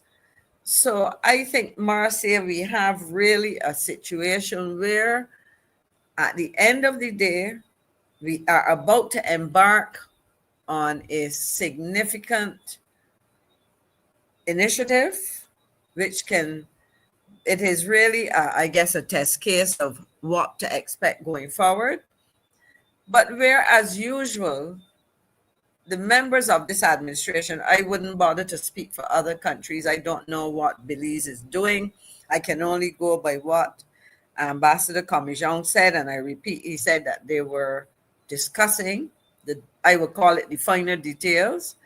And people always say the devil, I would say the difficulties are in the details. And we saw, and he can relate to this, Ambassador Commijon, when on coming to office, this administration sought to address the situation of Haitians. And then we had an unfortunate development where Barbadians were being asked to help pay for tickets to have the Haitians go back to Haiti. Now, my whole approach to Haiti is that, and is that we need to, let me put it this way, we need to help Haitians build Haiti. And one of the things that we in CARICOM should be pushing for is an end to what I call the destruction of the economy of Haiti with a lot of free, you have all of these, what you call them, missionaries carrying a lot of old clothes and people's rejects, and it does not allow the Haitian entrepreneur, the Haitian small business person, the Haitian people to develop their markets, to develop, goods and services and so on in the way that they should. And as we facilitate that, even if it means bringing Haitians into the other parts of the region to train and develop on some of the intention of improving, their skills and whatever, their systems, but to build Haiti, not to bring them to exploit them as workers, paying them cheap wages, etc. And capitalizing and benefiting from their misery and hardship. So it really tells me, Marcia, that as it's just another one of those things where the government of Barbados will have to go and do a whole set of rejigging and damage control and revisiting or procedures and all, because they have not done this. This is the article here. IMO. It says, as of March 2025, the data mapping report by the International Organization for Migration, IMO, Coordination Office for the Caribbean reveals that Barbados has received more immigrants than its people emigrating, which is not surprising, because Barbadians will go to places where they see it to be better. You want me to continue reading some of it? Yes, continue reading, but I want to remind people, because we don't want to be as we're going on and on and on. Not letting them call. Right. So we want you, guys, this is your time. I know you must have a lot of questions, especially after we've read this article here. And so the numbers on the screen, and we are waiting for you to call. Okay. Thank you so much. Go ahead, Ms. McCLEAN. Okay, well, it says here, with an estimated migrant stock of 30, I don't like the word stock. I would say with an estimated stock, sound like an animal or something. With an estimated migrant population of, I think that's what it is, of 35,187 after the first half of 2024, as collected by United Nations Department of Economic and Social Affairs, UNDESA. This influx counts for 13% of the population and has brought people from countries such as Guyana, 6,728, St. Vincent and the Grenadines, 3,177, the United Kingdom, 2,560, St. Lucia, 2,220, and Trinidad and Tobago, 1,520. Okay, pause there, Ms. McCLEAN. I think because I want to make sure that we understand. So look at those figures, Barbados. Okay, so it's based on, this is from the United Nations Department of Economic and Social Affairs, UNDESA. And this is saying to us that after the first half of 2024, that we would have seen an 13% of our population.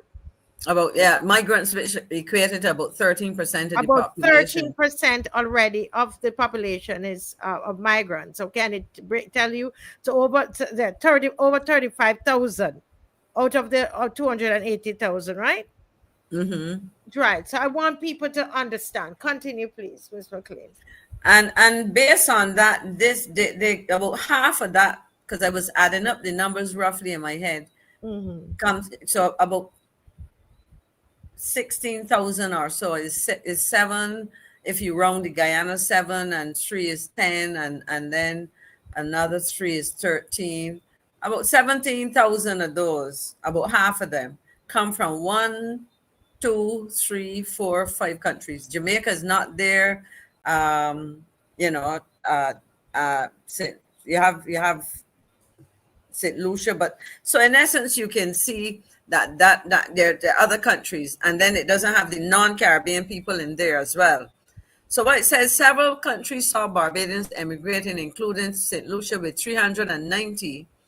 So 390 went to St. Lucia, and St. Vincent and the Grenadines with 361. Additionally, in terms of refugees and people who sought asylum that came from Barbados, the IMO reported that 309 people were refugees, with 444 people sought asylum away from the country for the year 2024. So what it is saying is that when we look at these numbers, a significantly lower number of Barbadians are leaving Barbados as opposed to the numbers that are coming in. And this number kind of speaks to what I was saying, because as I said, there are significant numbers here. And the numbers that we see from CARICOM, because we're talking about free movement in relation to CARICOM as the major issue, the numbers that we see don't typically relate to skilled nationals. Those are a much smaller number. Mm-hmm. And I anticipate that in the first instance with free movement, those numbers would be small. So when we start to talk about the movement of Caribbean people, the issue, and I don't want to say the problem, it can become a problem if their needs cannot be properly met. Yes. But the issue is much bigger than skilled nationals or those who will be entitled to move. But I'm just saying we're going to compound the problem, especially if we do not have a proper system of identifying those persons, because the difference between a Vincentian coming here with the 6 months automatic, he or she is not entitled to the free education and so on. So I think what we need to be able to look at, Marcia, and we can delve into this on another occasion, would be to look at the respective entitlements. You know, what does a person coming in for 6 months automatic stay, what can he or she access, or whatever the case may be. And secondly, in light of all of this, I am saying to Barbadians, we should be asking, I, Maxine McCLEAN, certainly am asking, can we have a situation where there are reports prepared? It is possible to do it on a monthly basis, because I have had those reports, and I've shared some already on this program. Can we have reports showing the arrivals and departures of persons? Can we have information which breaks down now in terms of skilled nationals, those coming in with the certificates, and then the numbers in relation to people who are relocating to Barbados.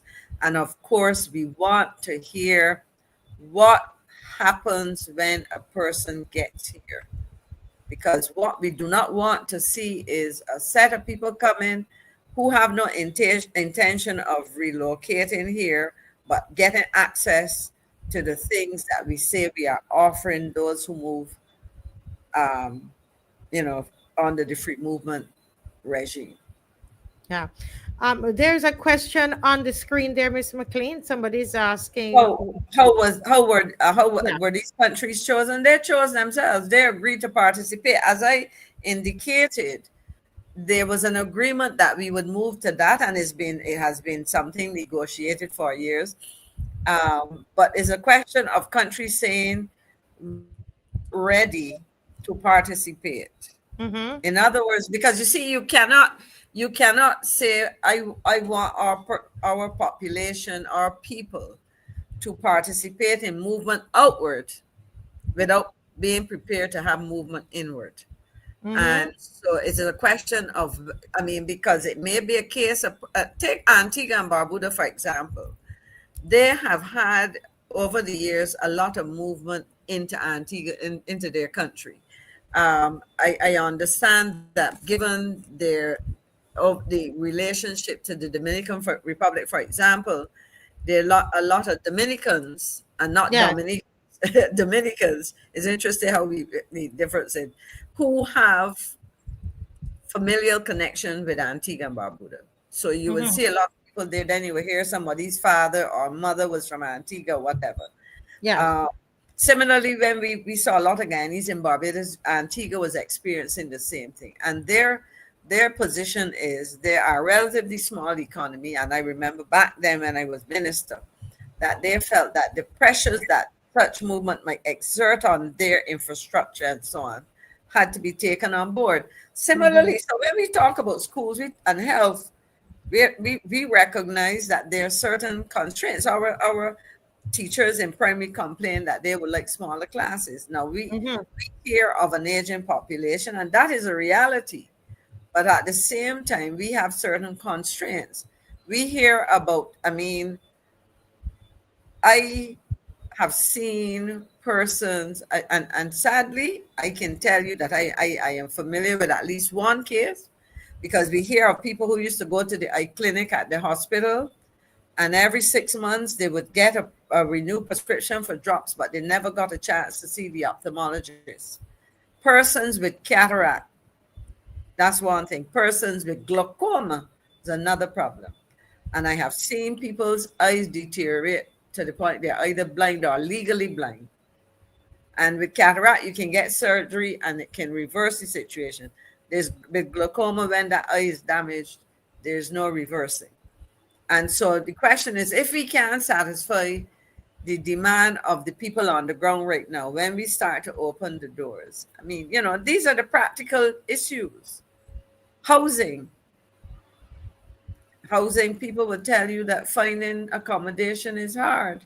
My question, and I raised it before, what are the housing conditions under which migrant workers are living, and how is it going to become more difficult if other people come into the market and are looking for housing? Are we going to see a deterioration in the quality of living standards and living conditions, or are we going to see the opposite?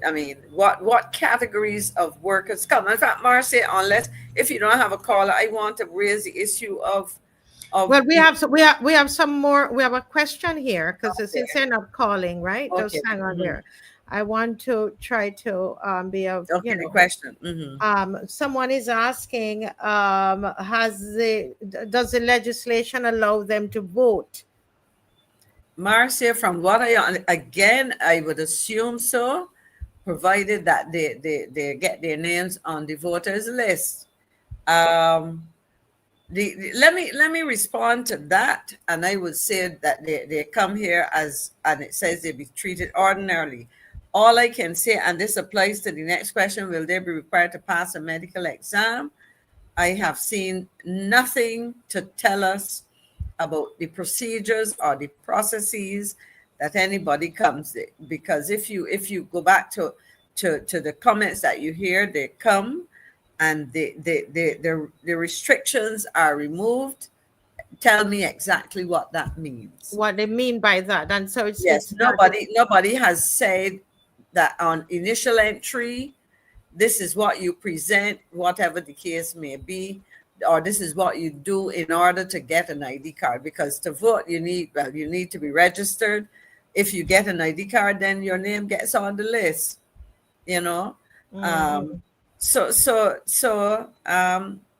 Basically, to the unseen eye is watching. If the immigrants will be entitled to all the rights, can you tell me if they will also? Yes, once they hey, and think about it. Yes, as far as I know, and until they show me something else, And the question is, because you come here, you want to open a bank account, you need to have an ID card. ID, right? How are you going to do that? So you're gonna have to go and do that. You want to drive a car, you're gonna have to go and get a driver's license. So I think, and the question is, do you have a mechanism set up which says, as I said, John Brown presents himself. Brown is a surname that we hear in St. Vincent and the Grenadines, so I will say from St. Vincent, coming in on the 2nd of October. Brown is a 25-year-old to 35-year-old young gentleman. So obviously, so we have a couple scenarios. This is a young gentleman who is a laborer. And he comes in. Somebody might have said, you can come because I know that construction company XYZ, they've been hiring and they seem to have a preference for non-Barbadians because they say they can pay them less or whatever, or they can't find Barbadians to do the work. What does he do? Does he turn up on a job site and say, John Brown, present, please, I'm here from St. Vincent and the Grenadines. Here's my passport. Or do I have to go and do something? What happens? Do I register with national insurance?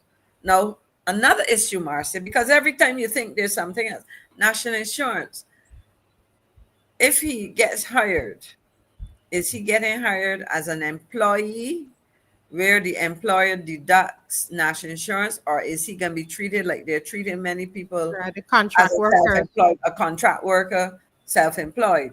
So in essence, does he even bother to register with national insurance? But he's entitled to health care, and he can send for children to go to school.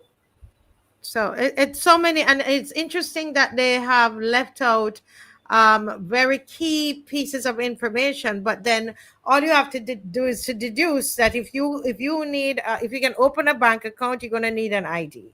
All right, and if you have an ID, you can vote. So they need to just stop the nonsense. Someone, Africa Bridge TV Network, what are the obligations of the sending country? Do they screen persons leaving before they are allowed to migrate? Do they get certain tests or pre-qualified, or tests to be pre-qualified to migrate? As Ms. McCLEAN is getting ready to answer that, let me remind people that you can call 236-7000. Go ahead, Ms. McCLEAN. It is free movement, and so on a person coming to Barbados right now, as a holiday visitor from CARICOM, even if that individual is coming for a wedding over the weekend, they're entitled to 6 months. Nobody asked them whether you got TB or whatever the case may be, or whatever. I mean, if there's a medical emergency, you will probably see certain measures, as you saw with COVID or some of the other illnesses that they had when I'm trying to remember the names of some of them, where you had to put your shoes in some solution or whatever. But there's no, I say no unless we are told otherwise, but we've been told nothing. But I don't know that there are any obligations of the sending country. No, it's free movement. Yes. And you're supposed to be moving like a citizen. So in other words, when I leave Barbados to go to Belize, I am doing that as a Belizean going home or going, so I go there and I carry a Barbados passport. And then, so based on that, then I am part of the 4-country arrangement. Yes. But the question is, what will they require? I was trying to say, if I couldn't find anything, but if they're meeting, it means that they probably haven't decided. Okay, we have a caller on the line, and then we're going to answer Roger on the Roger there. Caller, welcome to the Marcia Week Show. I know you guys are busy watching, but I'm glad that you're actually calling as well. Welcome to the Marcia Week Show. Great to have you. What's your question or comment? Good night. Of the opposition. Yes. Blessed good night. In relation to this this new bill, I am actually wondering how much time they had to sit and plan this particular bill. The reason why I'm asking this is because I realized that the integrity bill was planned, and it was actually the integrity bill. It was already planned before they got in. Yes. And it was ready. It was also ready to put on the table, but yet still it has not gotten on the table as yet. Well, just to correct that piece, it was passed in the lower house and the upper house, but they just did not make it into law. It's just sitting there. Right. It's sitting there then. Mm-hmm. In other words, the racehorse has not left the stable as yet. Other horses have gone past this racehorse. Mm-hmm. Now, Mr. Abed is a renowned businessman, and if businesses are suffering, it means that those who spend the money are suffering also. Mm-hmm. So I don't know, right? Because they're the ones who are spending the money. Yes. So it seems as though that the only thing that is rising is the cost of living due to climate change. So some things are getting money, and some things are getting the change. If you understand where I'm coming from. Yes. Oh, yes. Mm. Right. No, you can't change the nature of a person by putting them in politics. A liar, deceiver, dictator, or despot in politics will still be lying, deceiving, dictatorial, and despotic. Mm-hmm. Now, what am I saying? The silence of those elected to represent us, not serve us, represent us, should tell us who they are really serving. Now, I look at representing as a lawyer to a client, Mm-hmm. and serving is as a waiter to a client.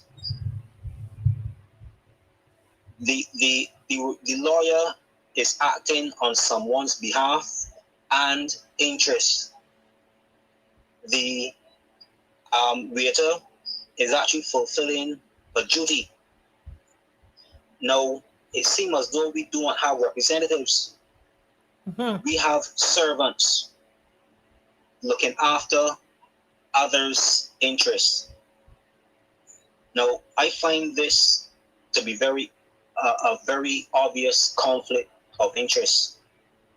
To be a representative of the people, Yes. and being a servant of an institution.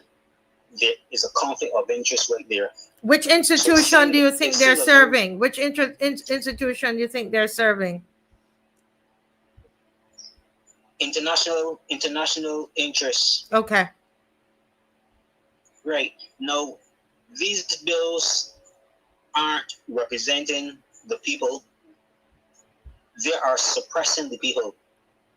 Mm-hmm. And as mom said, she got to do it in a hurry. So that's what I'm saying, is that we don't have representatives, we have servants. Yes. And that's my 2 cents for the night. Yes. My change for the night. Yes. Well, thank you so much. Somebody said they agree with you, caller. Thank you so very much. Thank you for calling. Okay, Miss McCLEAN, any comments there? And then there's a question there from Roger.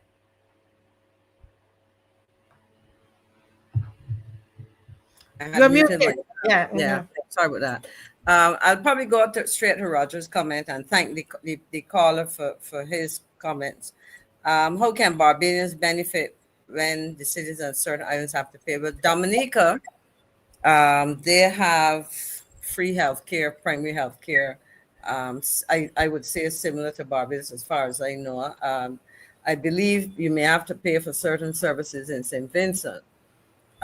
Again, Belize also has a free health care. Now, the question is, what would be the mix of services you can access, for free, and so on, because of course, that is important. What kind of specialties might be available readily, and so on, So that's yes. We have another caller here. Mm-hmm.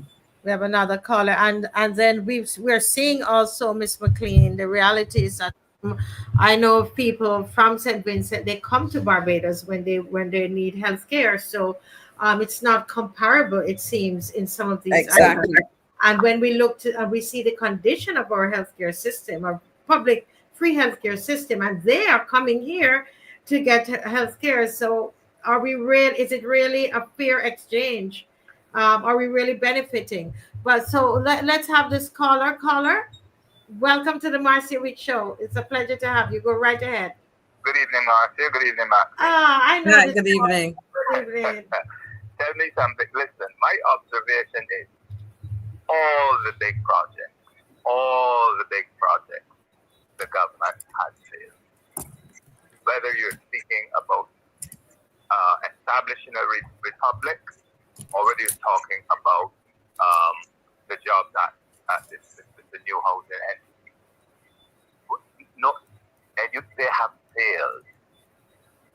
And I see this as a very big project. We haven't seen any planning, no pre-planning, housing, transportation, health, education, nothing so. And I said it, I'm sure I said it here, I said it on another program. I lived in Canada for a while, and as a student, and I can tell you that when Canada is moving into something like this is 10, 15 years pre-planned.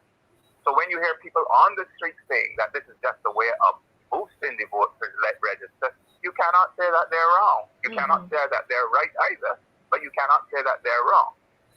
In the last budget statement, and this is a practice that I've had for even when I was in Parliament. Yes. And then even when I was in the Senate and I go into the other place to listen to the debate, I would scribble. I make my notes. So in the comfort of my home, I made notes at this last budget, and I don't want to bore you, but this is what the minister said. He valued the project. Then he said how many rooms would be coming on, and he said how many construction workers would be employed, and then he said how many people would be employed after construction. So he went down $300 million, 132 rooms, 250 jobs, 500 after, 186 million. Was the value of the property, 387. Suites, 1,200 construction jobs, 1,500 after, and it goes on and on.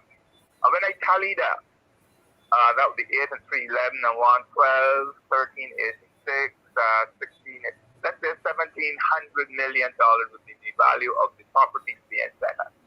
This 1,421 rooms and suites inclusive, 1,421. Construction jobs 3,150 and thereafter 4,700. Yeah, that's what it looks like. Now my question is, the way in which that was presented, one would see that all those jobs were coming in one fell swoop in a year, and that it would be spread over, particularly the construction, and it would be spread over a number of construction companies. That is not so. It's a very big boys who are getting. And invariably, you would be moving laborers from this. Because you heard what MAXINE said? The object is to maximize their profits. You would be moving rough labor workers from here. And when I say rough labor, excavating and clearing, manually clearing, etc. You'd be moving it from job A to job B to job C to job D. Because I tell you, those fellas really do not push up their employment that way unless it is by cheap labor. Yes. So if you're paying now $40 US, how can a youngster, and don't tell me that this thing has been established, it's been said regularly enough for even youngsters to begin believing that they cannot find work. How can those youngsters who went to skills training, who went to SJPI, those men who are in their 40s, 50s, able-bodied men, how can they go and work for $40 US a day? Only this weekend, I was talking with my mechanic son. The original mechanic, he's passed on. His son has taken over the business, but their skill, it's a very skilled family, and he did the photovoltaic cell installation. He went and he did it with the Polytechnic, but he had to keep the garage going. And he said he was talking with a friend who did the same course with him. Yes. And he said, listen, man, if I want to get a quick buck and I have a weekend, I could come and work.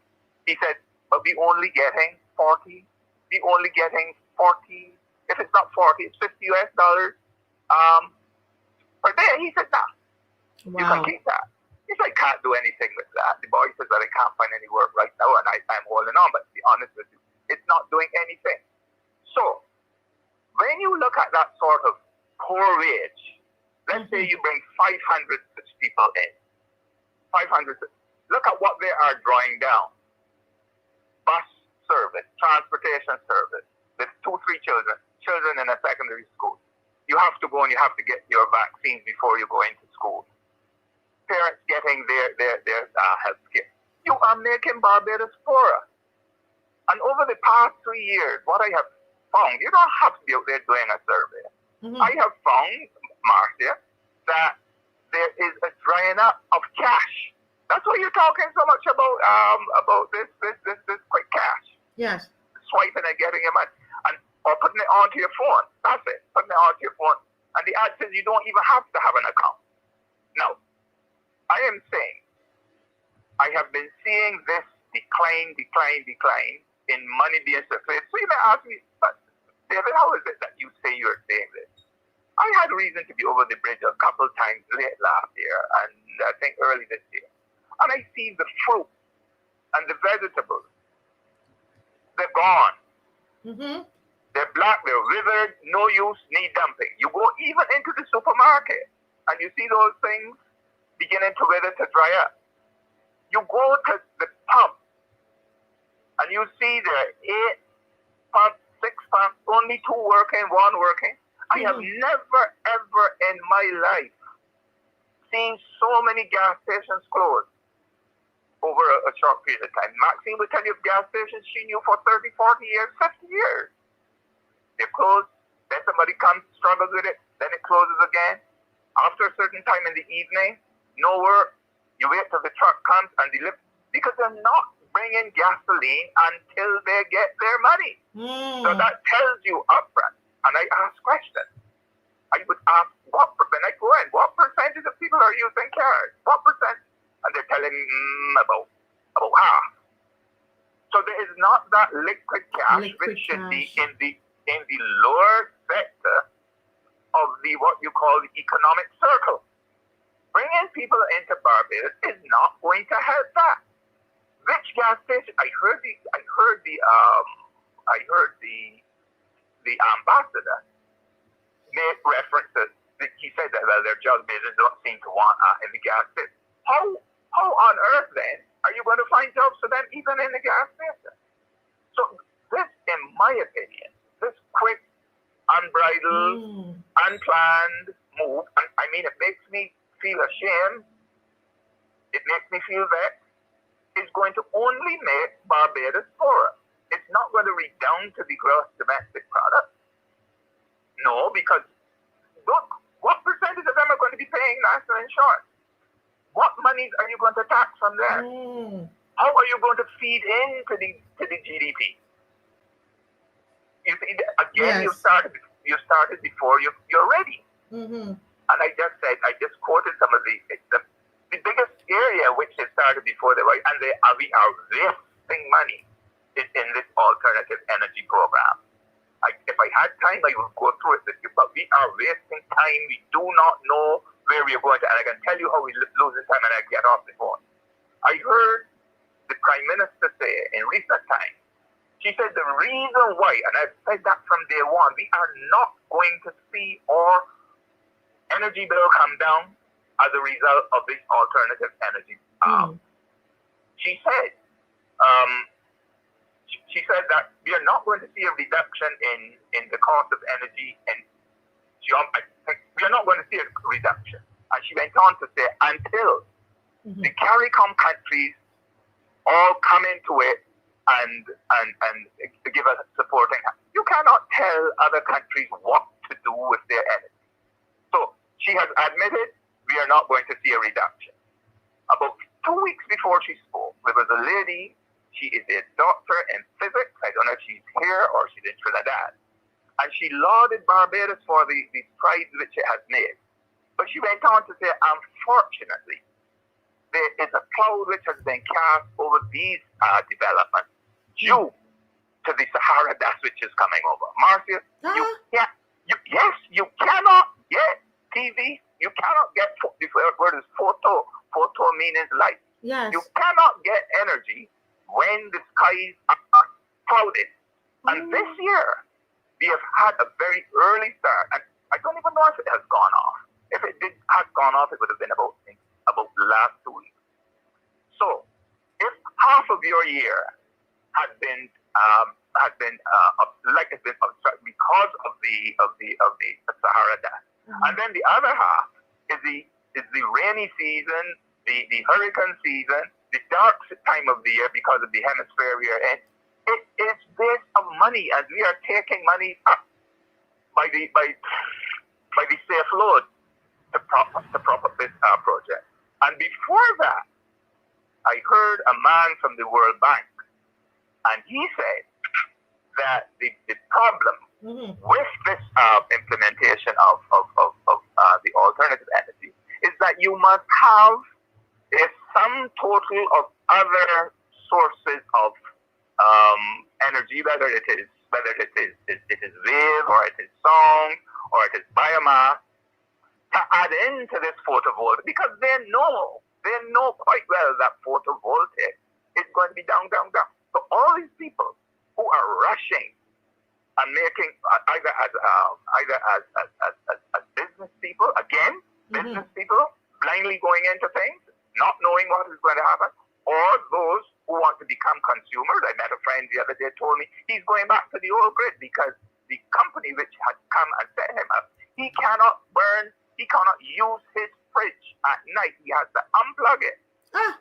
He cannot use his washing machine at all after 2 o'clock, 4 o'clock. You see, so that is why I can confidently say all the big projects that this government has undertaken, they have all failed. And the final thing is, I want to know from MAXINE, because I'd already manifested, if this free movement of people, if it was in the manifesto, if it was a manifesto pledge that Barbados is going to up its population by X thousand or whatever over the next 5 years, and I am almost sure it isn't.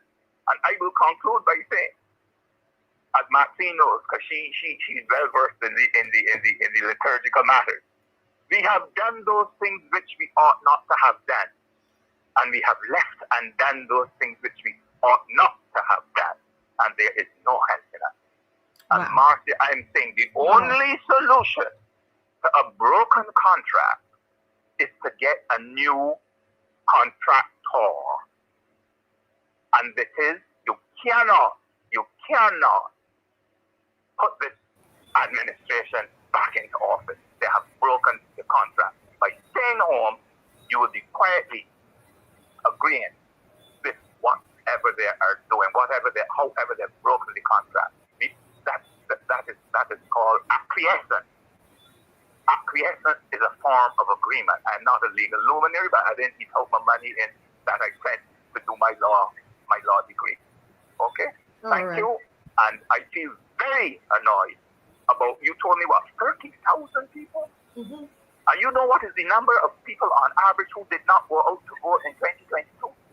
Across St. Michael, it was 990 something in the urban corridor. And then you went out, it was over 1,000. So all in all, there's an average of about 1,000 people who did not go out to vote. Thank you. You mean per constituency? Per constituency. So right there, they will make up that. They would make that up. Listen, you and I this is a serious conversation, and I'm sorry you are not able to come on the show, but you need your own segment. But you and I will talk, okay? I have no problem. As I said, classes have started back. I had a late one this evening with a relative, because I make sure that my 5th generation, if they need my brains, they can have it. I tell them, you all will not be, as when I said, anybody's yard boy. Yes. Our grandparents have invested too much in our education. Yes. For us to be people's yard boys. Excellent presentation and input tonight. Thank you so much for calling, sir. We'll chat off air. Thank you. Thanks very much, sir. Yes. Wow, that was awesome. That was really, really Really awesome, Miss McCLEAN. No, I think. Mhm. Go Yeah, ahead, Miss. yeah. No, I was saying what that reinforces the point that we need to have information to analyze what happens and to talk to us. I mean, because as I said, the IMO's information, those numbers were estimates. Yes. We have, and the thing is, you come into Barbados, you leave Barbados. That information is on an IT system, which should suggest that generation of statistics would be easier than it would have been in years past, where you had to do these things manually, count up slips of paper, returns and so on. Yeah. We have another caller, Miss McCLEAN. This is their time. Caller, welcome to the Marcia Week Show. We're going to kindly ask you to turn down your device.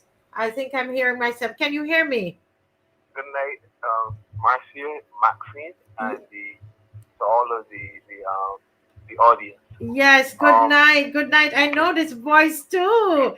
Can you speak up a little louder? Just Sorry, give us your right, preaching voice. Right. Thank you very much. My take on this whole matter of the free movement within CARICOM. Yeah. Now, we have the CCJ, and unfortunately, the Trinidad, which the CCJ is based in, is not part of the CCJ. It is based in Trinidad, but it's still not part of the CCJ. So we have what I would say the three largest of the Caribbean countries, that being Trinidad, Guyana, and Jamaica. Now, we've been speaking about free movement within the CARICOM community now for many years. My question is, why haven't these three countries chosen at this present moment to have free movement? Do they see it as a disadvantage to their people in respect of free movement within CARICOM? My second question relates to within CARICOM leaders, they speak pretty, but I am not convinced that CARICOM people in general are welcoming to one another, because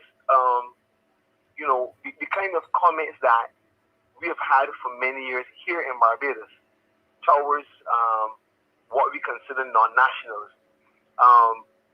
it is a bit unfortunate, and therefore, and we have so many non-nationals, the person not born in Barbados, I prefer to say person not born in Barbados, working, especially because I'm into farming, and I can tell you that on the Spring Hall Land Lease project, the about 80% of the not only the workers, but even the individuals who are the ones who are working the projects. They don't own the projects. A lot of the land is sublet from Barbadians who have the actual projects, but the land. But so I'm saying that with so many non-nationals, and you're speaking about Haitians, Jamaicans, because we think a lot about the Guyanese, but you're having a lot of Haitians and a lot of Jamaicans. A lot of Jamaicans, therefore, yeah. Right. So therefore, if only at this present moment, 4 of the Caribbean countries have decided to have free movement, there's something fundamentally wrong with CARICOM. Because I would like to believe that if for all of these years, with the CARICOM leaders, as it were, being so close and cuddly, yes, how come the others have not exposed, as it were, their people to other Caribbean people freely? Yes. And that's what we were. But caller, if I might just say this to you, and I want to say this as a someone as a Jamaican that yeah.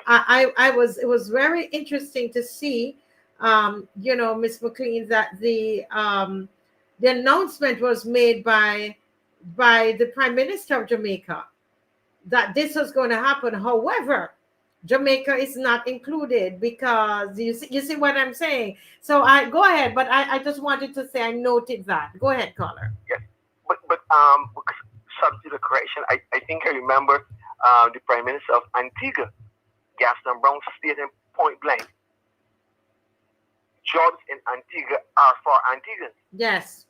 He was unapologetic.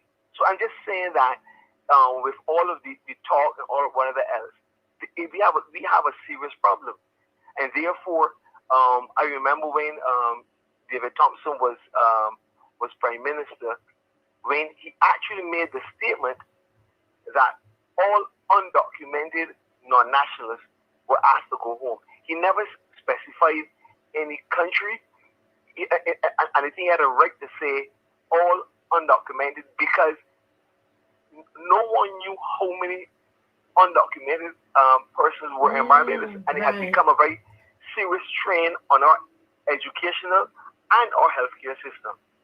And therefore, our healthcare system is not the best, as it were, and therefore we have to be very, very careful of going on this road. But if it is for political reasons that persons will be able to vote, it is dangerous. It is very, very dangerous because one person can be empowered today and make decisions, but then tomorrow another person is empowered and they have to deal with the mess that another person would have created. Yes. So that is my contribution to the discussion tonight. Great observation. Great observation. Thank you so much for calling. We're looking forward. You need to come on and talk to us about the, NIS, how that is going to be impacted and with immigration and all of that. We need you to think about that and see if you can come on and let's, discuss that. Okay. Okay. We will speak in respect of maybe next week. Yes. Okay. Yes. I've made a note of it in my book here. All right. Thank you. Yes. Thanks. Wow, what a great observation, because why wasn't it open to all the Caribbean countries? Because at first that's what I thought. You corrected me, Ms. McCLEAN, and told me it wasn't everybody. But one would think that it would be all of the countries doing it. Why not everybody? Do you have a call? Yes, we have another caller. Please write down your thoughts, Ms. McCLEAN. Don't forget them. And Dave, in the meantime, if Dave could check his WhatsApp. There is an image that I want us to put up on the screen, Dave. Thank you so much. Yes, go ahead, caller. Welcome to the Marcia Week Show.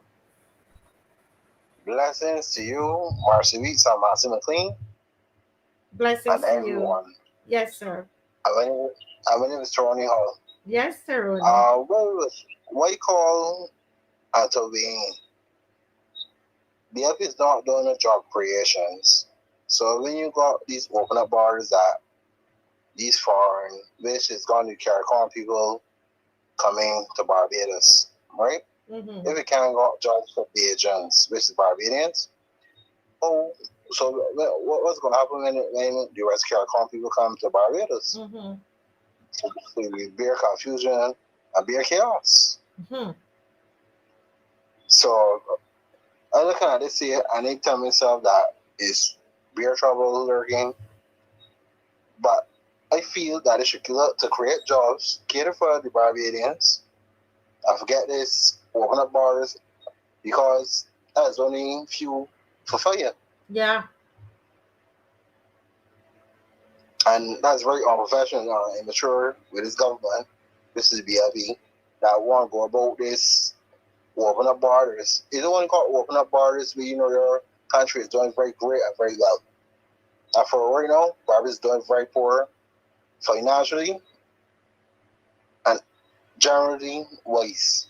Yeah. So I feel that we need to go back to the drawing board and get themselves checked to find out if they got any pathological program going on with them. Yes. Because Yes. it's only moments. It does. And as you said, people need jobs here in Barbados, and then you have all these people coming in. What's going to happen? A lot. It's only a lot of software shopping with Barbadians. Yes. Yes. Well, yeah. That's so sad. And I will advise everybody, don't only come out to your marches, come out generally for their rights.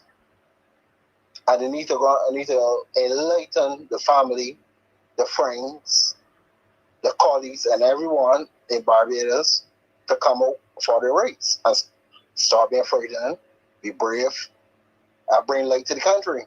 Yes, most definitely. And I'm so glad, Tony, thank you for mentioning the march, because this is one of the issues that we will be marching about on Saturday. So this and the bill that we talked about before, the tourism accommodation bill. So thank you, Tony, and hope to see you on Saturday. Yes, more scores, give me the half a string. Yeah, I'll be there. You'll be at the march. Don't forget your T-shirt. Wear your T-shirt and bring your whistle. You had a whistle from the last time? Yeah, I will bring a shipload of people too. Yes, and a shipload of people. Yes. Thank you, Teroni. Looking forward to seeing you. All right, and all the very best to you. All right, blessings. Yes. Okay. Yes. Go ahead, Miss McCLEAN. No, I think one of the questions was asked, why only the 4? But if you think about it, there are a number of concerns that are, I would say, held in common, and the whole, there's a concern that, but a reality that there's certain economic disparities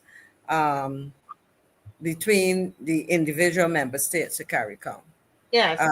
And I've always contended that the focus really should be on making sure that you maximize the creation of opportunities for citizens.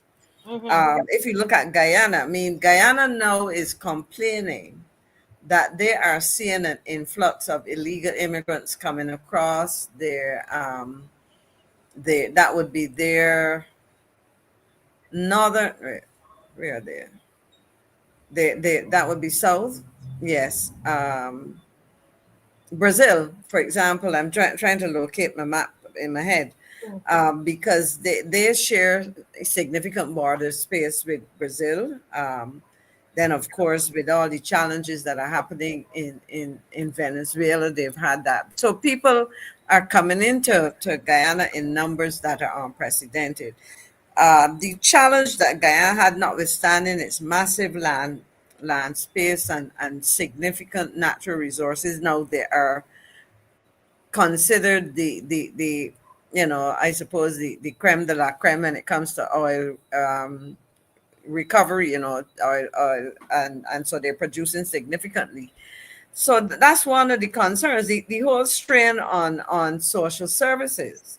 Yeah. And I'll be frank, I think some countries are comfortable with the arrangements that exist now, because it allows their citizens, particularly those who are finding it difficult to secure employment, are the ones who tend to seek greener pastures. And that's why, for example, you see in retail and so on, there's an increasing number of Jamaicans. A lot of Guyanese were around in construction. I understand you're finding more Jamaicans. What has happened? Guyanese have been able to go back home. Mm-hmm. Yes, just stick a pin right there. We have a caller, okay? Mm-hmm. Yeah. But let me give them the opportunity. Caller, welcome to the MARCIA Week Show. Great to have you. Go right ahead. Good night to the MARCIA Week Show. Good night, sir. Hello. It's a pleasure having you. Speak a little louder just to make sure that we can hear you. Thank you for calling. Go right ahead. Good night. Yes. Let's start with the beginning. The free trade is supposed to be for the Caribbean people. Mm-hmm. The biggest countries in the Caribbean is supposed to be Jamaica, Yes. Guyana. Those are the bigger ones. Yes. Jamaica, Guyana, in terms of space. not the bigger ones. Jamaica and Guyana are bigger than so many other countries. Along with that. Now, I don't know what is the reason behind the people who talk or the people who prepare things for the Caribbean people and the Barbadian people. They are not part of bringing people into their country because they don't want to disrespect their countrymen in order to lose their votes. But the person that we have that's supposed to be thinking is either thinking at bottom or at the side, not at the top. Because what is happening is that if they're so big and have so much room and they don't want to bring in people, Barbados is already at its max. The most highly populated country in the world. You're per capita. You're trying to bring in people into Barbados where everything is at its peak. The health system, every system is at its max and falling apart. The road system, you name it. But yet you're bringing in people and bringing in massive amount of people in order to do work in Barbados. And Barbadians can't find work. And they don't usually, as Barbadians, very few Barbadians leave and go around the Caribbean to do work, number one. So you are already creating a crisis within the Barbadian society, where the only problem that usually solves these kind of crises in Barbados is disobedience. Number two, we are talking about the persons that get around and spreading things like Mr. Camasong. We have brought Belgian people from the other countries to our country who come here and get the best of Barbados and then disrespect the Barbadian people by going all over the Caribbean and making decisions for Barbadian people that he can't even make in his house. Well, we don't know. We don't know if he can't make it in his house, right? So when I say in his house, I mean where he was born. Where he was born, I got you. Okay. Right. I'm not talking about the little house. Right. They can't go to countries and make these decisions where they can bring Barbadians to their countries and for them to do what they like. These are people that were educated in Barbados that are now at this point in time trying to tell Barbadian people what it is and what it isn't. Even though they know when he was on the other side, he was so patriotic about not being able to allow the hotel to be built. Now it can be built because what happened is that these are hypocrites from other countries. They run from their country and run to Barbados and become the hypocrites who they are. Allow to sit down and be a hypocrite with the Belgian people. He's not a minister. He wasn't vote to any position. Yeah. He runs all over the Caribbean country and making statements and decisions for the people in Barbados. These people got to be very careful. Barbadians are not as stupid as people feel they are. And it is wickedness to come to a man country and then do as you like and then tell him what he should do in his country. You know? This is pure wickedness and adulterated foolishness. It's about time that the leaders who put these people and know the kind of people that are in a position to do these things, do something about them. Have a nice night. Yes. Thank you so much, sir. Thank you. Ms. McCLEAN, just continue your point. I hope you can remember while we wait on the final caller. I actually haven't been writing.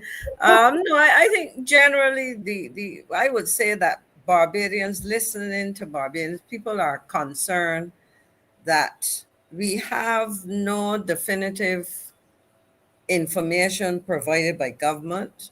We have no statistics, and I keep emphasizing statistics on movement in and out of Barbados, categories of persons moving, the impact that it is having on critical social services. I think you have a call.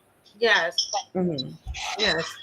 Hi, good night, Marcia. Good night, Ms. McCLEAN. Yes. Hi, good night. How are you? Thank you for waiting. I know you've been trying a long time. Sorry, but the other calls bounce off your call. So sorry about that. Okay. Two quick questions. One relating to what you're discussing, another question, something else. First question, as it relates to the president and electing a president here in Barbados. is only the Prime Minister, is the Prime Minister the only person that can nominate someone for the presidency? I'm not sure. Currently, and you might want to go to read the Constitutional Amendment. I'll comment, and then when somebody else is on, I would look and verify. But currently, the arrangement is that the Prime Minister, in consultation with the leader of the opposition, would identify that person. With the move from Governor General to President, there was an amendment made where that you would nominate somebody and it goes to Parliament to be voted on, so that you extended it a little. If you want to think in practical terms, it is highly unlikely that a member of government would vote against a government recommendation. Let me put it that way. You then would have, of course, depending on in the Parliament, the House of Assembly, depending on the number of opposition persons, you would have potential votes there. And of course, in the Senate, you have only 2 opposition senators, 7 independents. So the change that has been made is not a major change. It never involved more than the Prime Minister in consultation with the opposition. And it is yet to involve the public in a direct way. But I'm going to see if I can pull up the constitutional amendment to see what exactly how it's worded. Okay. Because I see the leader of the opposition's hand being tied in this regard if he cannot also nominate someone. Well, so, yeah. As everyone is so displeased about who we have, who has been nominated right now. Say that again. I said because I find it strange that the opposition leader cannot nominate someone. Because you mean someone else? The opposition. Someone else. But if someone else. Okay. Because if it's only the Prime Minister, that's why you ask the question, then his hands are tied and there's nothing that can be done about it. And I don't see that being fair. I'll wait for your response when you check as you said, the Constitution. The other question that I want to ask about, I heard the member of, I think it's in the union saying something to the effect that the migrants that are coming in, who's going to look after their rights to make sure that they're not exploited.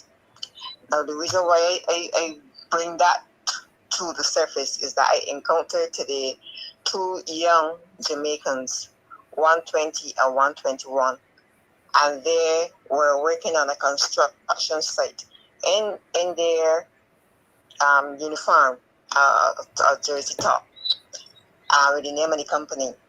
Now, they said that they were on a 6-month contract with the company working here in Barbados. It was a short conversation, so I didn't get as much information as I should have out of them. And they said that they were working for $80 a day because they were doing labor work, which isn't much money, because they also had to pay rent and I believe buy food. Now, they said that the rent was $250. Now, I am concluding, because I forgot to clarify that it was by the month, because they said that they're sharing the space with other people. Because if it was by week, a weekly $250, they already are being exploited. Yep. So, go ahead. We encourage them to save their money, however little it is in those places, because they were taking a short break behind the tree while smoking a cigarette or smoking a joint. So we were able to have a short conversation with them, and they were working on a hotel on the West Coast. So in this bill, the present bill, does it make provision for the migrant workers not being exploited? That's my second question. I'll listen, but I listen. No, I don't know that. The only way you can ensure no exploitation of workers is to do inspections, etc., and to monitor. Now, you mentioned the whole issue of rent. I can literally take you for a walk north of where I live, 5 minutes, and show you an apartment complex where during the period when they were constructing rebuilding the new Kensington, and there was that construction boom around Barbados late 2006-7, an apartment complex where young men shared, how should I put it, a bed. But so one worked in the day, one worked at night. So somebody would sleep in the bed in the day and somebody else would sleep at night. You hear bunk beds and all kinds of things. And that's why earlier I asked about working conditions, because if you think about it, now a person who is, let me put it this way, 20 Barbados dollars would be the equivalent. A dollar is 100 Ghana dollars, for example.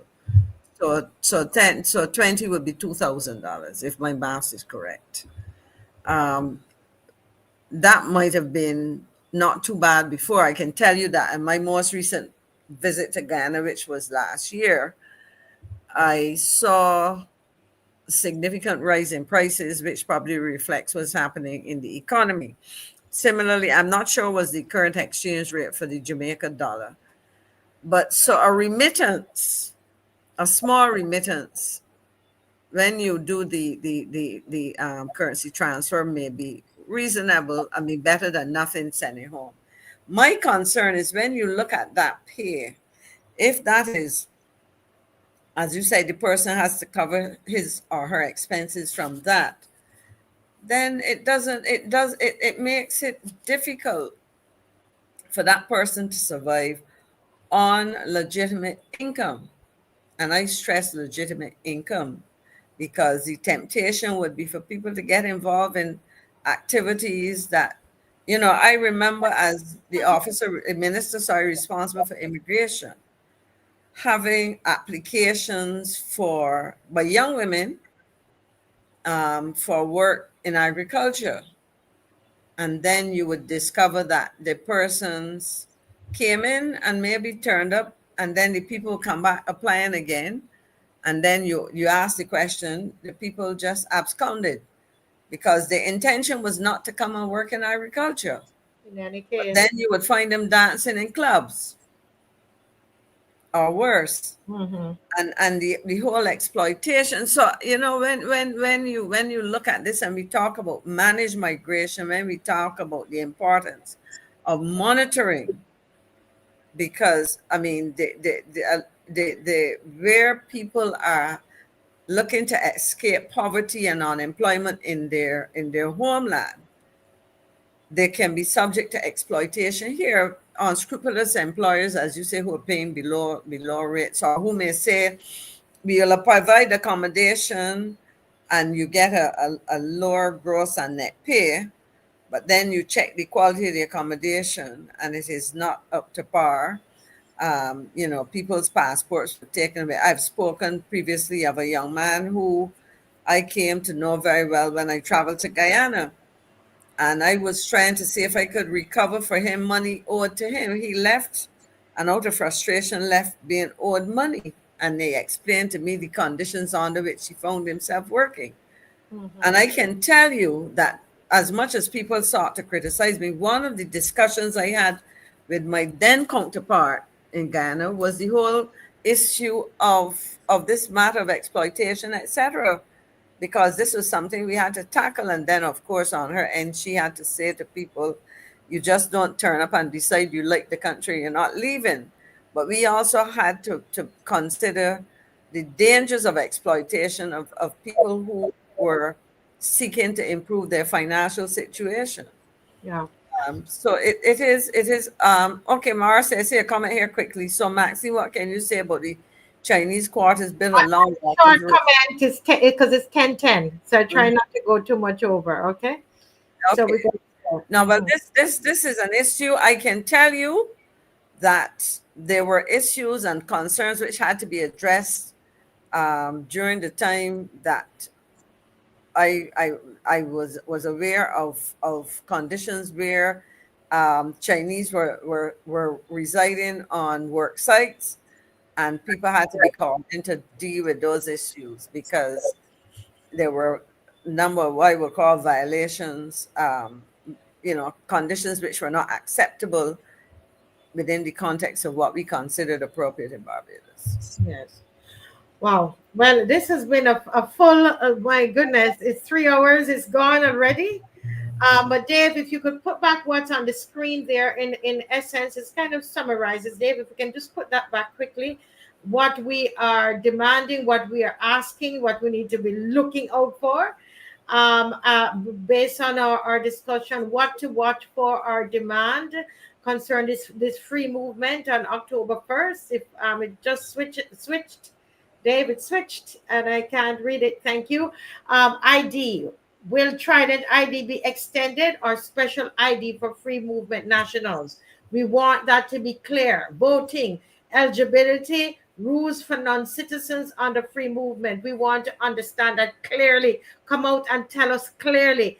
Fee structures for education and healthcare for free movement nationals. Tell us clearly. Property, what about residency or acquisition policies? Will they be able to buy land and all of that? Admin, final legal instrument, or protocol for how they're going to do the administration, transparency, national legislation or regulations concerning that, and I think that will take into consideration a lot of what we're talking about, even the treatment of the those who are migrating to Barbados and other countries. So these are some of the things we're looking forward to getting some clarity on. Thank you so much, Ms. McCLEAN, for joining. It's a long one, but we got through. And thank you, wonderful viewers and their callers who called in. Somebody said it's a great show. Thank you. Remember, Saturday coming is our march. God bless you, everybody. Have a wonderful. Thank you, Dave. Oh, no song and dance tonight. Too late, I guess. All right, you guys. God bless. Bye-bye. Bye-bye. Good week. Good night. Bye.